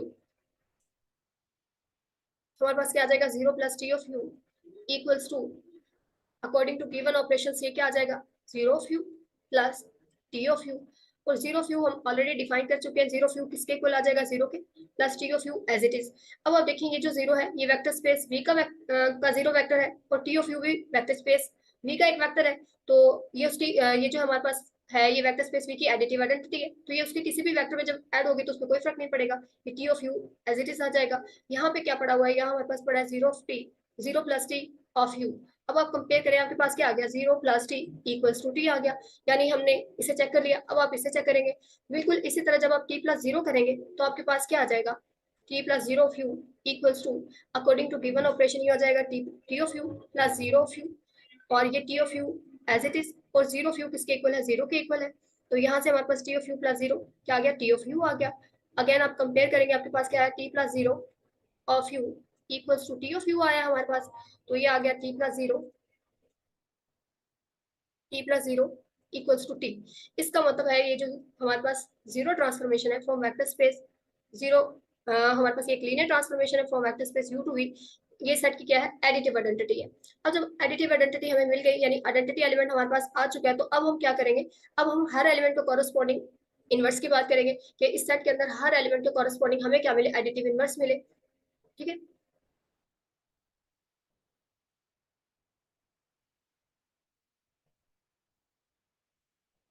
जी, तो इनवर्स के लिए हम क्या करेंगे, जब हम कोई भी आर्बिट्री एलिमेंट ले इस सेट का, एल ऑफ यू में, ठीक है, तो हमें क्या मिलना चाहिए, इस सेट के हर एलिमेंट को कॉरेस्पॉन्डिंग एडिटिव इनवर्स मिलना चाहिए। तो हम डिफाइन करने जा रहे हैं, we define minus T of U according to given operation. ये माइनस वन क्या है, ये एक स्केलर है, हम ट्रांसफॉर्मेशन को माइनस वन से मल्टीप्लाई कर रहे हैं, तो ये किस तरह से मल्टीप्लाई होगा, ये माइनस वन जो है वो मल्टीप्लाई हो जाएगा टी ऑफ यू के साथ। ठीक है, अब हम ये क्लेम करने जा रहे हैं कि ये जो माइनस टी है ये इस ट्रांसफॉर्मेशन का क्या है, एडिटिव इनवर्स है। ठीक है, तो पहले हमें क्या प्रूव करना पड़ेगा, पहले तो ये प्रूव करना पड़ेगा कि एक लीनियर ट्रांसफॉर्मेशन है क्योंकि इस सेट का एलिमेंट है, तो माइनस टी को हमें ये प्रूव करना पड़ेगा पहले तो ये सेट के अंदर मौजूद है। अब इस सेट के अंदर ये ट्रांसफॉर्मेशन यानी ये जो माइनस टी है ये कब होगा, जब ये भी एक लीनियर ट्रांसफॉर्मेशन होगी from vector space U to V. तो पहले हम ये प्रूव करेंगे कि माइनस टी भी एक लीनियर ट्रांसफॉर्मेशन है। जब ये प्रूव हो जाएगा कि ये सेट का एलिमेंट है, फिर हम ये प्रूव करेंगे कि ये सेट ये जो हमारे पास एलिमेंट है टी, जो कि आर्बिट्री एलिमेंट लिया हमने सेट का, इसका एडिटिव इनवर्स है, फिर हम ये प्रूव करेंगे। अब माइनस टी को लीनियर प्रूफ करने से पहले हम इन जनरल ये प्रूफ करने जा रहे हैं कि अगर आपके पास टी कोई भी लीनियर ट्रांसफॉर्मेशन हो, अगर टी एक लीनियर ट्रांसफॉर्मेशन है, तो इसको अगर आप किसी स्केलर अल्फा से मल्टीप्लाई कर देते हैं तो भी ये क्या, ये जो नई ट्रांसफॉर्मेशन बनेगी अल्फा टी, ये भी क्या होगी, लीनियर होगी। इन जनरल हम ये प्रूफ करने जा रहे हैं। अगर हमने ये प्रूफ कर दिया तो फिर आप देखें कि माइनस टी प्रूव हो जाएगा, ये भी लीनियर है, क्योंकि बेसिकली ये हमारे पास क्या है, ये स्केलर मल्टीप्लीकेशन है टी की बाय माइनस वन।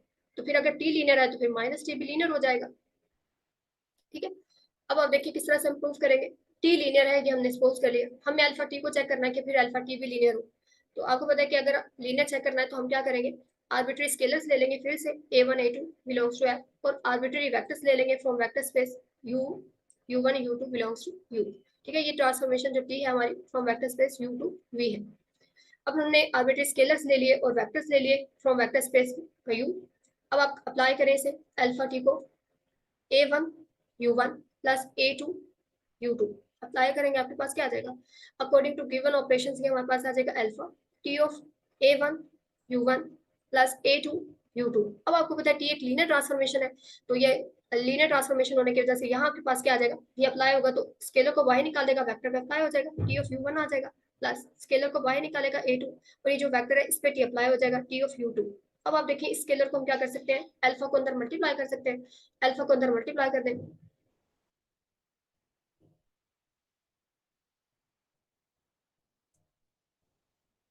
जब हम अल्फा को अंदर मल्टीप्लाई करेंगे हमारे पास क्या आ जाएगा, alpha a1 T of u1 plus alpha a2 T of u2। उसके बाद आप देखें हमारे पास अल्फा फील्ड का एलिमेंट है, a1 a2 ये भी हमारे पास फील्ड के एलिमेंट है, और फील्ड में अंदर फील्ड जो है वो उसमें अंडर मल्टीप्लिकेशन जो है वो कम्यूटेटिव होल्ड करता है, तो आप इन दोनों एलिमेंट्स को क्या कर सकते हैं, कम्यूट करके लिख सकते हैं। हमारे पास आ जाएगा a1 alpha T of u1 plus a2 alpha T of u2। अब देखिए हमने अल्फा अल्फा टी ये जो ट्रांसफॉर्मेशन थी इसे कंसीडर किया था, इसे अप्लाई किया था a1 u1 plus a2 u2, तो आप देख सकते हैं इसने स्केलर्स को बाहर निकाल दिया, वेक्टर पे अप्लाई हो गया। इसका मतलब ये भी क्या है, एक लीनियर ट्रांसफॉर्मेशन है। तो आप देखें टी लीनियर थी तो हमने प्रूव कर दिया कि अल्फा टी भी लीनियर होगी, यानी हमने क्या प्रूव किया, if T is linear then scalar multiplication of T is also linear. ठीक है, या आप इसको इस तरह से कह सकते हैं, scalar multiplication of linear transformation is linear. तो टी अगर हमारे पास लीनियर है, अगर टी लीनियर है, हमने टी को कंसीडर किया था, हमने एक आर्बिट्री एलिमेंट लिया था इस सेट का, ठीक है, तो ये लीनियर ट्रांसफॉर्मेशन है। हमने माइनस टी को क्लेम किया था, वो क्या है, हम प्रूव करना चाह रहे हैं कि माइनस टी जो है वो इसका एडिटिव इनवर्स है। उसके लिए पहले हमें शो करना था कि माइनस टी सेट का एलिमेंट है, इस सेट के अंदर मौजूद है, जिसके लिए हमें क्या शो करना था कि माइनस टी भी एक लीनियर ट्रांसफॉर्मेशन है, तब ये सेट का एलिमेंट बनेगी। तो आप देखिए इन जनरल हमने प्रूव कर दिया कि अगर टी लीनियर हो तो फिर अल्फा टी भी लीनियर होती है। अब टी ऑलरेडी हमें पता है लीनियर है, तो फिर माइनस टी भी लीनियर होगी, क्योंकि हमने क्या किया, टी को स्केलर -1 से मल्टीप्लाई कर दिया। इस वजह से ये जो ट्रांसफॉर्मेशन है ये भी क्या होगी, लीनियर होगी। यानी हमारे पास ये जो माइनस टी है ये सेट के अंदर मौजूद है। अब हम ये चेक करेंगे कि ये सेट के अंदर तो मौजूद है, लेकिन क्या ये इसका एडिटिव इनवर्स है। उसे चेक करने के लिए हम क्या देखेंगे,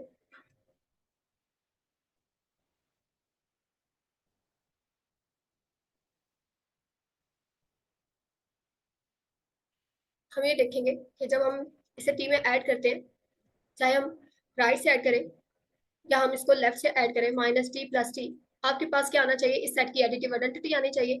वो क्या थी हमारे पास, जीरो ऑफ यू, ठीक है। यानी आपके पास क्या आना चाहिए, आपके पास जीरो आना चाहिए। ये हमें चेक करना है। अगर ऐसा होगा तो फिर ये जो माइनस टी है ये क्या बन जाएगा, इसका एडिटिव इनवर्स बन जाएगा। चलिए कंसीडर कर ले, पहले हम इसे चेक करते हैं। टी प्लस, हम क्या करेंगे, आर्बिट्री वेक्टर ले लेंगे वेक्टर स्पेस यू में से, अप्लाई करें इसे T plus minus T of U, ये इक्वल आ जाएगा। अकॉर्डिंग टू गिवन ऑपरेशन ये किस तरह से अप्लाई होगा, T of U plus minus T of U, ठीक है, क्या आ जाएगा, टी ऑफ यू, यहाँ पे फिर से स्केलर मल्टीप्लीकेशन हो रही है, अकॉर्डिंग टू स्केलर मल्टीप्लीकेशन क्या आ जाएगा आपके पास, क्या आ जाएगा, माइनस टी ऑफ यू। अब आप देखें टी ऑफ यू जो वेक्टर है ये वेक्टर स्पेस वी का एलिमेंट है, और ये भी हमारे पास वेक्टर स्पेस वी का एक वेक्टर है, ये इसका एडिटिव इनवर्स है। T of you minus T of you क्या आ जाएगा आपके पास, जीरो आ जाएगा, वेक्टर स्पेस वी का, और वेक्टर स्पेस वी का जीरो ये किसके इक्वल है, ये जीरो ऑफ यू के इक्वल है। तो जरा आप देखें क्या आ गया हमारे पास,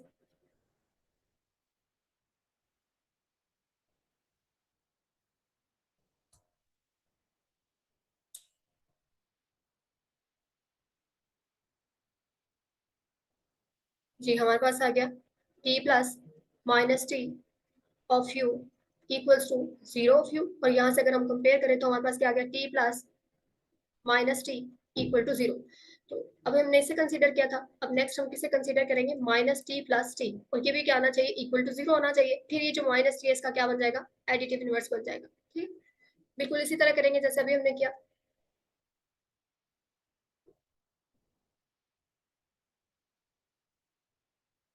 जी आ जाएगा माइनस टी प्लस टी, इसे कंसीडर करें, और यू कोई भी आर्बिट्री वेक्टर ले लिया हमने वेक्टर स्पेस यू का।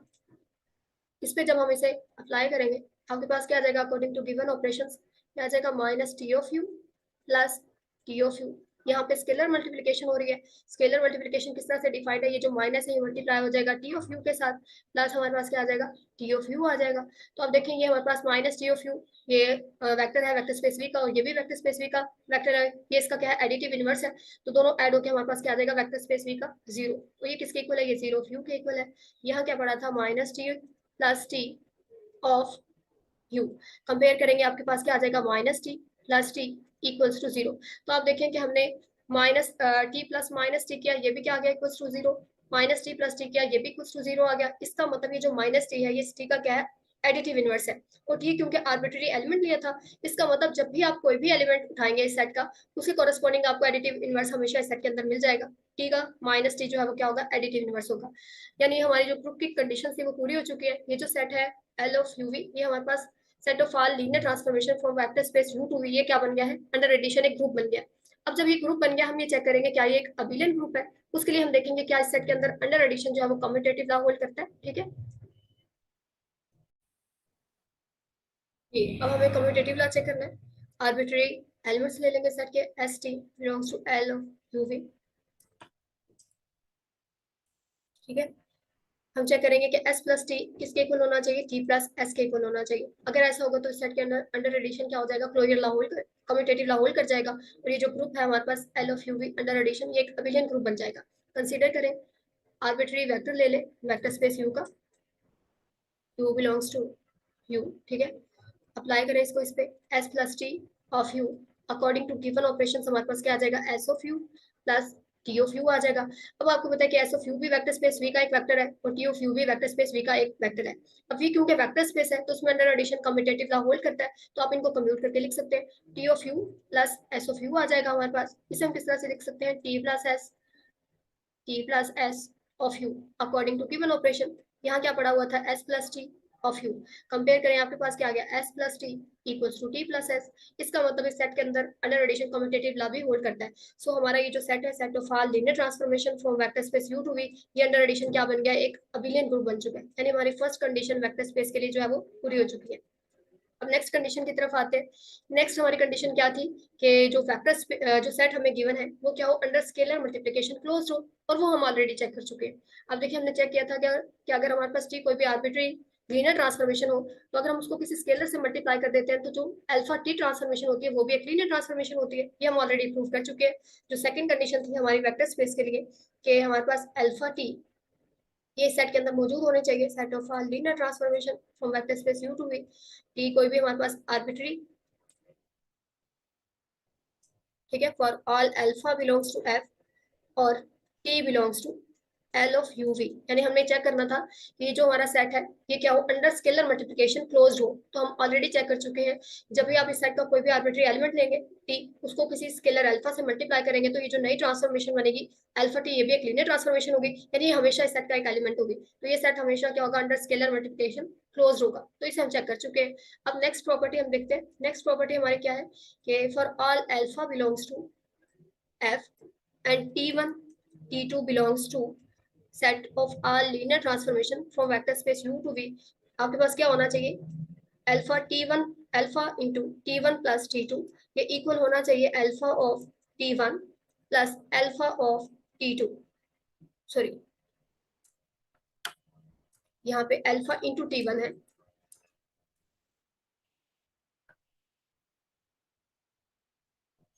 Alpha T1 plus alpha T2, ये इसके इक्वल होना चाहिए। यानी सम सॉर्ट ऑफ डिस्ट्रीब्यूशन है हमारे पास यहाँ पे। जब alpha into T1 plus T2 करें तो ये इक्वल होना चाहिए alpha T1 plus alpha T2। अब हमें ये चेक करना है, ठीक है, कंसीडर कर ले हम। कंसीडर करेंगे लेफ्ट साइड को और चेक करेंगे कि ये इक्वल है राइट साइड की।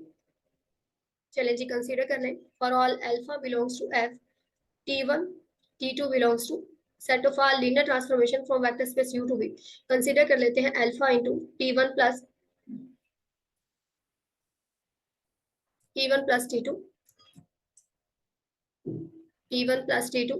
एक हम कोई भी आर्बिट्री वेक्टर ले लेते हैं वेक्टर स्पेस V का, U का, ठीक है, क्योंकि हमें U पे अप्लाई करना है इस ट्रांसफॉर्मेशन को। तो ये आपके पास आ जाएगा U, इसे हमने कंसीडर कर लिया। अप्लाई करें। अब देखेंगे हमारे पास अप्लाई किस तरह से क्या आ जाएगा, alpha T1 plus T2 of U। उसके बाद एडिशन हो रही है, एडिशन किस तरह से डिफाइन थी, अप्लाई करें। आपके पास क्या आ जाएगा, T1 of U plus T2 of U आ जाएगा। अब आप देखिए ये वेक्टर स्पेस V का वेक्टर है और ये भी वेक्टर स्पेस V का वेक्टर है, और वेक्टर स्पेस V में ये जो डिस्ट्रीब्यूशन है ये होल्ड करती है क्योंकि V एक वेक्टर स्पेस है। तो यहाँ पे ये अंदर जाकर डिस्ट्रीब्यूट हो जाएगा स्केलर अल्फा, ये आ जाएगा alpha T1 of U plus alpha T2 of U। इसे अगेन हम किस तरह से लिख सकते हैं, alpha T1 plus alpha T2 of U। यहाँ पे हमारे पास क्या था, अल्फा T1 प्लस T2, ठीक है, ऑफ U। अब कंपेयर करेंगे तो आपके पास क्या आया, alpha T1 plus T2 equals to alpha T1 plus alpha T2। तो इसका मतलब हमारी कंडीशन पूरी हो चुकी है। अब हम आ जाते हैं फोर्थ कंडीशन की तरफ। फोर्थ कंडीशन हमारी क्या थी कि हमारे पास for all A B belongs to F and T belongs to, जो हमारा सेट है, set of all linear transformation from vector space U to V, हमारे पास क्या होना चाहिए, A plus B into T, ये इक्वल होना चाहिए A T plus B T. ठीक है, ये भी सम सॉर्ट ऑफ डिस्ट्रीब्यूशन है, ये हमें अब चेक करना है।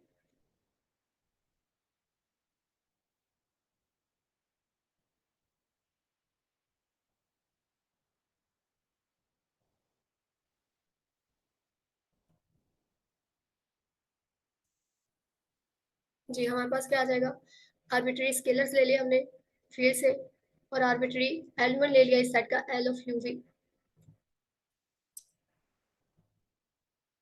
ठीक है, उसके बाद आर्बिट्री वेक्टर ले लेंगे वेक्टर स्पेस यू में से, अप्लाई करेंगे A plus B into T of U, इसे हमने कंसीडर कर लिया और हम देखेंगे कि क्या ये इसके इक्वल है A T plus B T.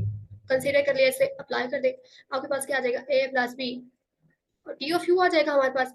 अब आप देखेंगे हमारे पास ए प्लस बी, ये क्या है, स्केलर्स है, ये क्या है, ये हमारे पास वेक्टर स्पेस वी का एलिमेंट है। और आप देखें क्योंकि वी एक वेक्टर स्पेस है, उसमें ये प्रॉपर्टी ऑलरेडी होल्ड करती है। जब भी आप वी की वेक्टर स्पेस वी के किसी एलिमेंट के साथ जो है वो इसे अप्लाई करेंगे, A plus B into we करते हैं, तो हमारे पास ये प्रॉपर्टी होल्ड करती है, ये डिस्ट्रीब्यूशन होल्ड करती है, क्योंकि वी एक वेक्टर स्पेस है। तो यहाँ आपके पास ये डिस्ट्रीब्यूशन हो जाएगी, ए टी ऑफ यू आ जाएगा आपके पास, बी टी ऑफ यू आ जाएगा। उसके बाद इसे हम किस तरह से लिख सकते हैं, A T plus B T of U, ये हमारे पास आ जाएगा अकॉर्डिंग टू गिवन ऑपरेशंस। इससे आप ये लिख सकते हैं, और अगर आपके पास ये मौजूद हो तो आप ये लिख सकते हैं। तो मैंने जो है वो ये मेरे पास, यानी कि मेरे पास लेफ्ट राइट साइड मौजूद थी, मैंने लेफ्ट साइड में से कन्वर्ट कर लिया। तो आप देखें क्या आ गया मेरे पास,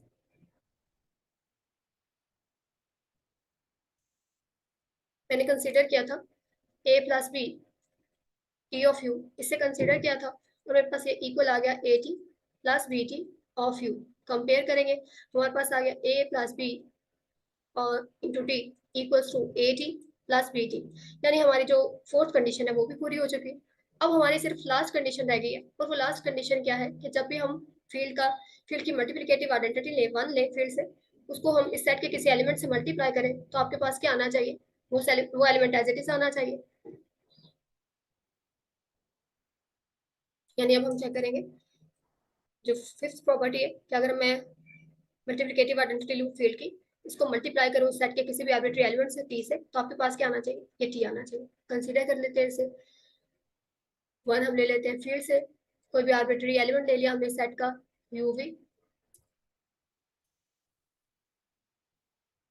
ठीक है, और आर्बिट्री वेक्टर ले ले from vector space you, one T of U, इसे कंसीडर कर ले। अभी हमारी एक और प्रॉपर्टी रहती है, वो हमने मिस कर दी, पहले हम उसे चेक कर लेते हैं। वो प्रॉपर्टी कौन सी थी,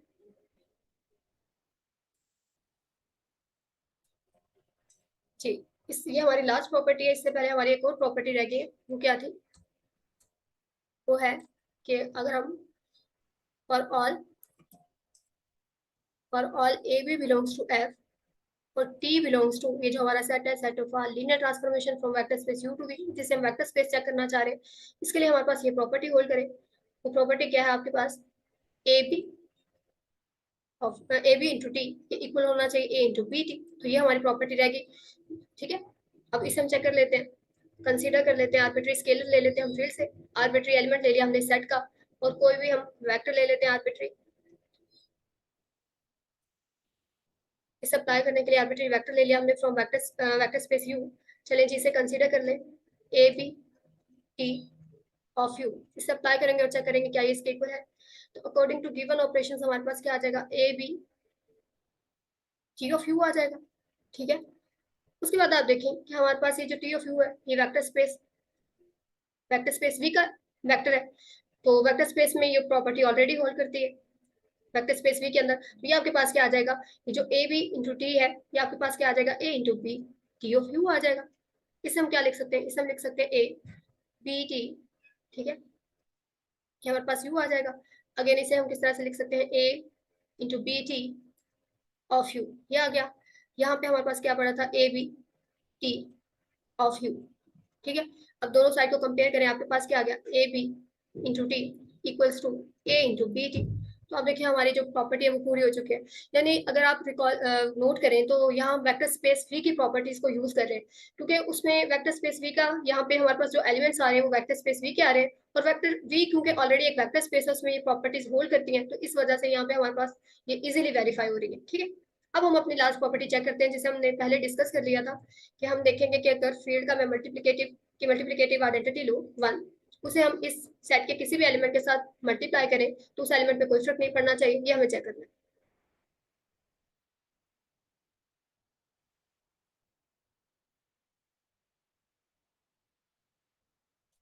जी, वन इंटू टी किसके इक्वल होना चाहिए, टी के इक्वल होना चाहिए।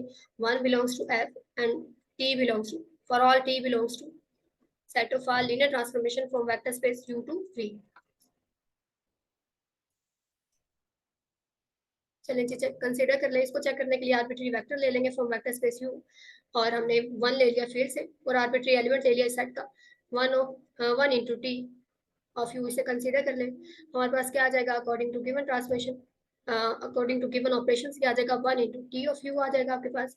अब देखिए ये वन फील्ड की मल्टीप्लिकेटिव आइडेंटिटी है और ये वेक्टर स्पेस वी का एलिमेंट है, और वी क्योंकि ऑलरेडी एक वेक्टर स्पेस है उसमें ये प्रॉपर्टी होल्ड करती है, वन इंटू वी हमेशा इक्वल्स टू वी होता है। तो फिर आपके पास क्या आ जाएगा, अगर वी एक वेक्टर स्पेस हो तो one into V equals to V होता है। तो ये हमारे पास क्या आ गया, यहाँ हमारे पास आ गया टी ऑफ यू। अब देखिए यहाँ क्या था, one into T of U, और ये किसके इक्वल आ गया, टी ऑफ यू के इक्वल आ गया। कंपेयर करें तो आपके पास वन इंटू टी इसके इक्वल आ गया T, for all T belongs to set of linear transformation from vector space U to V, यानी हमारी जो लास्ट प्रॉपर्टी है वेक्टर स्पेस के लिए वो भी वेरीफाई हो चुकी है। तो ये जो सेट है हमारे पास set of all linear transformation from vector space U to V, ये क्या बन गया है, ये एक वेक्टर स्पेस बन गया ओवर द सेम फील्ड है। ठीक है, question number 15, find the basis and dimension of each of range of T and null space of T where. हमें ट्रांसफॉर्मेशंस डिफाइन करके दी गई हैं, हमें रेंज ऑफ टी और नल स्पेस ऑफ टी के लिए बेसिस और डायमेंशन को फाइंड करना है। तो पहले हम ये देखते हैं कि रेंज ऑफ टी और null space of T basically है क्या। अगर हमारे पास टी कोई भी लीनियर ट्रांसफॉर्मेशन हो from vector space U to V, तो नल स्पेस ऑफ टी क्या होगी, इसे हम ऑलरेडी डिस्कस कर चुके हैं। इसमें हमारे पास ये जो वेक्टर स्पेस यू है इसके वो वेक्टर्स आ जाएंगे जो under transformation T vector space V के जीरो वेक्टर पे मैप करते हैं, यानी जिनके लिए क्या होगा, T of U equals to zero होगा। तो ये हमारे पास नल स्पेस ऑफ टी होगी। और रेंज ऑफ टी में हमारे पास क्या होगा, रेंज ऑफ टी में ये जो वेक्टर स्पेस यू है इसके वेक्टर्स के अंडर ट्रांसफॉर्मेशन की जो इमेजेस हैं वो आ जाएंगे, यानी टी ऑफ यू। और ये क्या है, ये बेसिकली हमारे पास जो वेक्टर स्पेस वी है उसी के वेक्टर्स है, यानी अगर इसमें वी कह दूं तो ये जो वेक्टर्स, ये जो वी है वेक्टर स्पेस वी के वेक्टर होंगे। ठीक है, तो ये हमारे पास रेंज ऑफ टी आ गई। अब ये जो नल स्पेस ऑफ टी है ये हमारे पास सब स्पेस बनती है वेक्टर स्पेस यू की, और जो रेंज ऑफ टी है ये सब स्पेस बनती है वेक्टर स्पेस वी की। ठीक है, अब अगर इन सब स्पेसेस की डायमेंशन की बात की जाए तो जो डायमेंशन होती है नल स्पेस ऑफ टी की, इसे हम क्या कहते हैं, नलिटी ऑफ टी कहते हैं। और ये जो हमारे पास रेंज ऑफ टी है इसकी जो डायमेंशन होगी, dimension of range of T, इसे हम क्या कहते हैं, इसे हम रैंक ऑफ टी कहते हैं। ठीक है, यानी अगर हमसे नलिटी का पूछ लिया जाए टी की तो हम क्या फाइंड करेंगे, डायमेंशन नल स्पेस की, और अगर रैंक का पूछ लिया जाए तो हम डायमेंशन फाइंड करेंगे रेंज ऑफ टी की। ठीक है, अब हम आ जाते हैं अपने क्वेश्चन की तरफ। फर्स्ट ट्रांसफॉर्मेशन हमें गिवन है आर क्यूब से आर क्यूब पे, इसे हम यूज करेंगे और हम बेसिस और डायमेंशन फाइंड करेंगे रेंज ऑफ टी के लिए और नल स्पेस ऑफ टी के लिए। ठीक है, ट्रांसफॉर्मेशन किस तरह से डिफाइन है पहले हम देख लेते हैं। T of x1 x2 x3 equals to x1 plus 2x2 minus x3, फिर है x2 प्लस x3, फिर है x1 plus x2 minus 2x3। अब आप देखिए ये जो वेक्टर स्पेस आर क्यूब है ये किन से जनरेट होती है, since R cube is generated by 1 0 0 0 1 0 and 0 0 1, ये जो सेट ऑफ वेक्टर है ये हमारे पास आर क्यूब की बेसिस बनाते हैं और इन्हें हम स्टैंडर्ड बेसिस भी कहते हैं। ठीक है, अगर ये बेसिस है तो फिर ये आर क्यूब को जनरेट करेंगे। अब आर क्यूब जो है वो इन वेक्टर से जनरेट हो रहा है, तो फिर रेंज ऑफ टी किन से जनरेट होगा, रेंज ऑफ टी हमारे पास जनरेट हो जाएगा अगर इन वेक्टर्स पे हम टी को अप्लाई कर दें, तो जो हमारे पास वेक्टर्स आएंगे वो रेंज ऑफ टी को जनरेट करेंगे। Range of T is generated bye T of, in vectors पे टी को अप्लाई कर दे 1 0 0, फिर टी ऑफ 0 1 0, फिर आ जाएगा हमारे पास टी ऑफ 0 0 1। अब ये वेक्टर है कौन से, इन्हें हम चेक कर लेते हैं, ट्रांसफॉर्मेशन अप्लाई करें, टी ऑफ 1 0 0 निकालें। जब हम टी ऑफ 1 0 0 निकालेंगे, ये हमारे पास क्या है, ये x1 है, ये x2 है और ये x3 है, तो ट्रांसफॉर्मेशन में पुट कर दें, x1 की जगह पे 1 पुट करेंगे, x2 की जगह पे 0 और x3 की जगह पे क्या पुट करेंगे, 0। तो आपके पास क्या आ जाएगा, देखिए यहाँ पे 1 प्लस 2 इंटू 0 माइनस 0, ये क्या आ गया 1, फिर यहाँ पे 0 प्लस 0, ये हमारे पास 0 आ गया, फिर 1 प्लस 0 माइनस 2 इंटू 0, ये भी क्या आ गया 1। ठीक है, अब नेक्स्ट आप फाइंड करेंगे टी ऑफ 0 1 0, यानी ये हमारे पास x1 है, ये क्या है x2 और ये क्या है x3, तो क्या आ जाएगा आपके पास, x1 की जगह पे 0 पुट करा, 0 पुट करेंगे आपके पास 0 आ गया, प्लस 2 इंटू 1 माइनस 0, तो यहाँ से हमें क्या मिला, यहाँ से 2 आ गया, फिर नेक्स्ट 1 प्लस 0, ये 1 आ गया, और फिर यहाँ से 1 0 प्लस 1 माइनस 2, ये भी हमारे पास क्या आ गया 1 आ गया। नेक्स्ट देखिए 0 0 1, ये आपके पास क्या आएगा, ये x1 है, ये x2 है और ये x3 है, तो ये क्या आ जाएगा हमारे पास 0 प्लस 2 इंटू 0 माइनस 1, तो यहाँ से आया -1, फिर यहाँ हमारे पास क्या आएगा 0 + 1, ये 1 आ गया। और यहाँ से क्या मिलेगा 0 + 0 -2 × 1, यानी यहाँ से हमारे पास आ जाएगा -2। तो ये हमारे पास वेक्टर्स आ गए जो क्या कर रहे हैं, रेंज ऑफ टी को जनरेट कर रहे हैं। तो इन वेक्टर को हम एक सेट में लिख लेते हैं। हमारे पास आया है 1 0 1 2 1 1, फिर आ जाएगा -1 1 -2। अब ये जो सेट ऑफ वेक्टर्स है ये रेंज ऑफ टी को जनरेट तो कर रहे हैं, लेकिन ये जरूरी नहीं है कि एज इट इज हमारे पास ये जो सेट है ये इसकी रेंज ऑफ टी की बेसिस बन जाए, क्योंकि हमारे पास आर्बिट्री लीनियर ट्रांसफॉर्मेशन जो है वो बेसिस और डायमेंशन को प्रिजर्व नहीं करती। तो जरूरी नहीं है कि जो हमारे पास सेट ऑफ वेक्टर्स आया है ये रेंज ऑफ टी की बेसिस बन जाए। हमें ये चेक करना पड़ेगा कि ये रेंज ऑफ टी को जनरेट तो कर रहा है ये जो सेट है, क्या ये लीनियरली इंडिपेंडेंट भी है। अगर ये लीनियरली इंडिपेंडेंट होगा तो फिर ये जो सेट है ये क्या बन जाएगा, बेसिस बन जाएगा रेंज ऑफ टी की। चलिए जी हम चेक कर लेते हैं सेट तो लीनियरली इंडिपेंडेंट है या नहीं।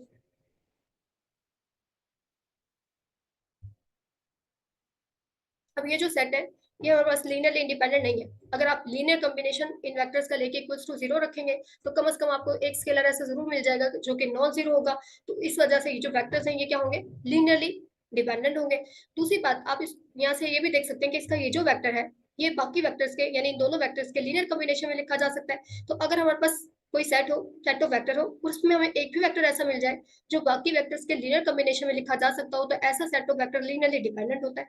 तो ये हमारे पास वेक्टर ऐसा है जो इन दोनों वेक्टर्स के लिए कॉम्बिनेशन में लिखा जा सकता है। इस वजह से ये सेट ऑफ वेक्टर क्या होगा, लीनियरली डिपेंडेंट होगा। आप चेक कर सकते हैं 2 1 1, इसको हम लीनियर कॉम्बिनेशन में लिख सकते हैं इन दोनों वेक्टर्स के। स्केलर हमारे पास a1 ले लेते हैं, 1 0 1 प्लस a2 -1 1 -2। आप चेक करें आपको स्केलर्स की वैल्यू मिल जाएगी।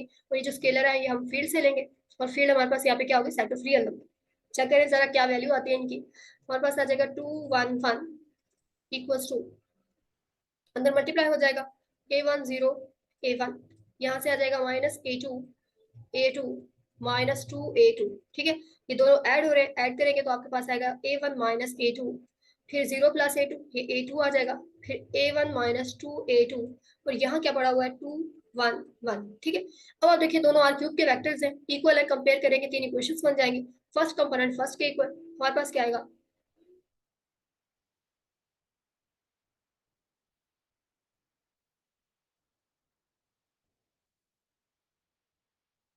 जी हमारे पास आ जाएगा जब कंपेयर करेंगे। फर्स्ट इक्वेशन आएगी a1 -a2 equals to 2, second equation आएगी a2 इक्वल्स टू 1, और थर्ड इक्वेशन आ जाएगी a1 -2a2 इक्वल्स टू 1। तो आप देखिए यहाँ से हमें डायरेक्टली a2 की वैल्यू मिल गई। ये इस वैल्यू को उठा के यहाँ रख दें, आपके पास क्या आ जाएगा, यहाँ हमारे पास आएगा a1 -1 इक्वल्स टू 2, यानी a1 की जो वैल्यू होगी वो क्या आ जाएगी 3। तो a1 की वैल्यू 3 आ गई। तो आप देखिए हमें जो है वो स्केलर्स की वैल्यू मिल गई है। उठा के वापस कहाँ लाके पुट करेंगे, यहाँ लाके पुट कर दे।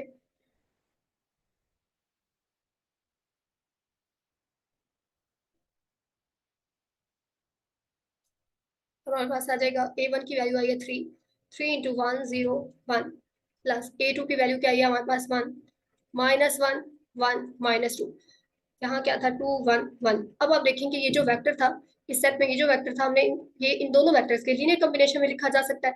इस वजह से ये सेट ऑफ वेक्टर क्या है, लीनियरली डिपेंडेंट है। अब आपको पता है अगर हमें बेसिस चाहिए तो हमें क्या चाहिए होता है, लीनियरली हमें वो सेट चाहिए, maximum number of linearly independent vectors के साथ सेट चाहिए होता है। तो हम क्या करेंगे, इस सेट के अंदर से इस वेक्टर को निकाल देंगे, यानी हम कास्टिंग आउट का मेथड यूज करेंगे। जो वेक्टर बाकी वेक्टर के लीनियर कॉम्बिनेशन में लिखा जा सकता है उसको निकाल देंगे इस सेट में से। बाकी क्या बचेगा आपके पास, बाकी बचेगा 1 0 1, दूसरा वेक्टर आपके पास आ जाएगा -1 1 और -2। अब आप देख सकते हैं कि हमारे पास दो वेक्टर्स है सेट के अंदर। अब ये जो सेट है ये लीनियरली इंडिपेंडेंट है, क्यों, दोनों में से कोई भी वेक्टर दूसरे का स्केलर मल्टीपल नहीं है, इसलिए जो सेट ऑफ वेक्टर है ये क्या है, लीनियरली इंडिपेंडेंट है। दूसरा हमारे पास जितना लीनियर स्पैन इस वेक्टर का था, यानी ये जो सेट ऑफ वेक्टर थे ये रेंज ऑफ टी को स्पैन कर रहे थे, तो ये जो हमारे पास इसका लीनियरली इंडिपेंडेंट सबसेट आया ये भी इसको स्पैन कर देगा, इसका स्पैन होगा इसी के इक्वल। ठीक है, तो हमारे पास ये जो सेट है ये इसे स्पैन भी करेगा रेंज ऑफ टी को, और ये लीनियरली इंडिपेंडेंट भी है, इसलिए ये जो सेट ऑफ वेक्टर है ये इसकी बेसिस बनाएगा। तो अब हमें बेसिस हमने फाइंड कर लिया रेंज ऑफ टी के लिए। तो डायमेंशन क्या होगी, देखिए नंबर ऑफ एलिमेंट्स कितने हैं बेसिस में 2, तो हमारे पास ये जो डायमेंशन होगी रेंज ऑफ टी की ये क्या होगी, ये हमारे पास 2 होगी। ठीक है, चलिए अब हम देखते हैं नल स्पेस ऑफ टी की बेसिस और डायमेंशन को।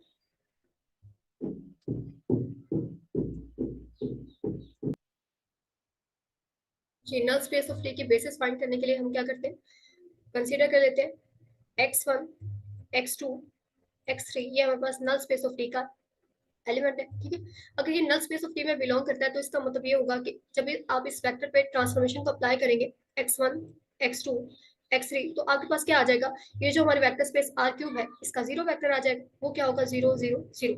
अब आप देखिए जो ट्रांसफॉर्मेशन हमें दी गई है वो यहाँ पे अप्लाई कर दें, आपके पास क्या आ जाएगा, यहाँ आ जाएगा x1 plus 2x2 minus x3, ठीक है। फिर आ जाएगा हमारे पास x2 प्लस x3 और फिर आ जाएगा x1 plus x2 plus x1 plus x2 minus 2x3, वो किसके इक्वल आ जाएगा, ये 0 0 0। अब आप देख सकते हैं ये भी आर क्यूब का वेक्टर है और ये भी, और दोनों इक्वल है, कंपेयर करने से हमारे पास तीन इक्वेशंस बन जाएंगी। हमारे पास तीन इक्वेशंस कौन सी होंगी, फर्स्ट कंपोनेंट को कंपेयर करेंगे तो x1 plus 2x2 minus x3 equal to 0, एक इक्वेशन ये आ जाएगी। Second x2 plus x3 equals to 0, ये आ जाएगी। थर्ड इक्वेशन क्या होगी, x1 plus x2 minus 2x3 equals to 0, तो ये तीन इक्वेशंस आ जाएंगे। अब आप देखें क्वेश्चन नंबर 2 से हमें क्या मिलेगा, question number 2 implies x2 equals to minus x3। अभी जो x2 की वैल्यू आई है इसको अगर मैं क्वेश्चन नंबर 1 में रखूं तो मेरे पास क्या आएगा, x1 as it is 2 plus 2 x2 किसके इक्वल है, माइनस x3 के इक्वल है, ये लगा दिया, minus x3 as it is equal to 0। तो यहाँ से आपके पास क्या आया, x1 minus 2x3 minus x3 equal to 0, ये आ गया x1 minus 3x3 equal to 0, यानी x1 किसके इक्वल आया, ये इक्वल टू 3x3 आ गया, ठीक है। तो ये x1 की वैल्यू आ गई और ये हमारे पास x2 की वैल्यू आ गई। इसका मतलब ये हुआ कि हमारे पास ये जो हमने नल स्पेस में से वेक्टर लिया था x1 x2 x3 ये किसके इक्वल आ गया, ये जो वेक्टर था x1 x2 x3 ये इक्वल आ गया। x1 की वैल्यू क्या है हमारे पास 3x3, x2 किसके इक्वल आया है माइनस x3 और x3 एज इट इज। अब आप देख सकते हैं कि x3 यहाँ से कॉमन लिया जा सकता है, आपके पास क्या आ जाएगा, मुझे कॉमन तो नहीं कहना चाहिए, स्केलर मल्टीप्लिकेशन हो रही है, हम क्या कर सकते हैं स्केलर को बाहर निकाल सकते हैं, ठीक है। क्योंकि आर क्यूब में स्केलर मल्टीप्लिकेशन किस तरह से होती है कि जो स्केलर होता है वो जो हमारे पास वेक्टर होगा उसके हर एक कंपोनेंट से जाके मल्टीप्लाई हो जाता है, तो हम वो यूज करेंगे यहाँ पे, ठीक है। 3 आ जाएगा, यहाँ पे -1 आ जाएगा और यहाँ पे क्या आ जाएगा 1 आ जाएगा। ये x3 जो है ये आर्बिट्री स्केलर है जो कि सेट ऑफ रियल नंबर से लेंगे। तो आप देखेंगे इसका मतलब ये है कि जब भी कोई भी आर्बिट्री वेक्टर लेंगे आप नल स्पेस ऑफ टी में टी से, तो वो इस वेक्टर के स्केलर मल्टीपल से बनाया जा सकता है। तो इसका मतलब ये है कि ये जो वेक्टर है ये नल स्पेस ऑफ टी को जनरेट कर रहा है, क्योंकि जब भी आप कोई भी वेक्टर लेंगे नल स्पेस ऑफ टी का वो इस वेक्टर के स्केलर मल्टीपल से बन जाएगा। तो हमारे पास जो नल स्पेस ऑफ टी है वो किससे जनरेट हो रही है, वो इस वेक्टर 3 -1 1 इससे जनरेट हो रही है। अब आप देखेंगे ये नल स्पेस ऑफ टी को जनरेट कर रहा है, हमें फाइंड करनी थी नल स्पेस ऑफ टी के बेसिस। अब हम ये देखेंगे ये जो वेक्टर है ये लीनियरली इंडिपेंडेंट है, आप देख सकते हैं ये सिंगल वेक्टर है और सिंगल वेक्टर अगर आपके पास नॉन जीरो हो तो वो हमेशा क्या होता है, लीनियरली इंडिपेंडेंट होता है, ठीक है। तो हमारे पास ये जो वेक्टर है 3 -1 1 ये जो वेक्टर है ये जनरेट कर रहा है, generate null space of T, null space of T को जनरेट करता है। और दूसरी बात ये है कि हम अभी जनरेट तो कर रहे हैं नल स्पेस ऑफ टी के, नल स्पेस ऑफ टी को, और ये लीनियरली इंडिपेंडेंट भी है। जैसे मैंने अभी आपको बताया कि अगर आपके पास सिंगलटन सेट है यानी एक ही वेक्टर है सेट के अंदर और अगर वो वेक्टर नॉन जीरो है तो ये सेट हमेशा क्या होता है, लीनियरली इंडिपेंडेंट होता है। आल्सो हमारे पास ये जो सेट है 3 -1 1 इज लीनियरली इंडिपेंडेंट। इसका मतलब ये होगा कि ये जो सेट है हमारे पास 3 -1 1 ये जो सेट है ये बेसिस है नल स्पेस की, is basis for null space of T. अब हमें बेसिस मिल गई है तो फिर डायमेंशन क्या होगी, number of element in basis, और वो क्या है 1। तो इसका मतलब क्या होगा, हमारे पास डायमेंशन जो है नल स्पेस ऑफ टी की ये क्या आई, ये 1 आई, ठीक है। तो हमें डायमेंशन फाइंड करनी थी और बेसिस फाइंड करनी थी, नल स्पेस ऑफ टी के लिए भी और रेंज ऑफ टी के लिए भी। इसका जो सेकंड पार्ट है बिल्कुल इसी तरह ये आप खुद करेंगे, ठीक है। नेक्स्ट देखते हैं जी, नेक्स्ट है question number 7, question number 16, show that linear transformations preserve linear dependence. तो ये जो क्वेश्चन है ये हमारा जो वेक्टर स्पेस के थ्योरी के लेक्चर है उस पर ऑलरेडी डिस्कस किया जा चुका है, तो आप इसे वहां से कर सकते हैं, ठीक। तो question number 17, find rank of each of matrix in problem 8 of exercise 3.2 by the method of 6.42। तो ये जो मेथड है ये हम ऑलरेडी चैप्टर 6 में डिस्कस कर चुके हैं। तो ये जो क्वेश्चन है ये आपके लिए असाइनमेंट है, ये आप खुद करेंगे, ठीक है। Thank you so much, Allah Hafiz.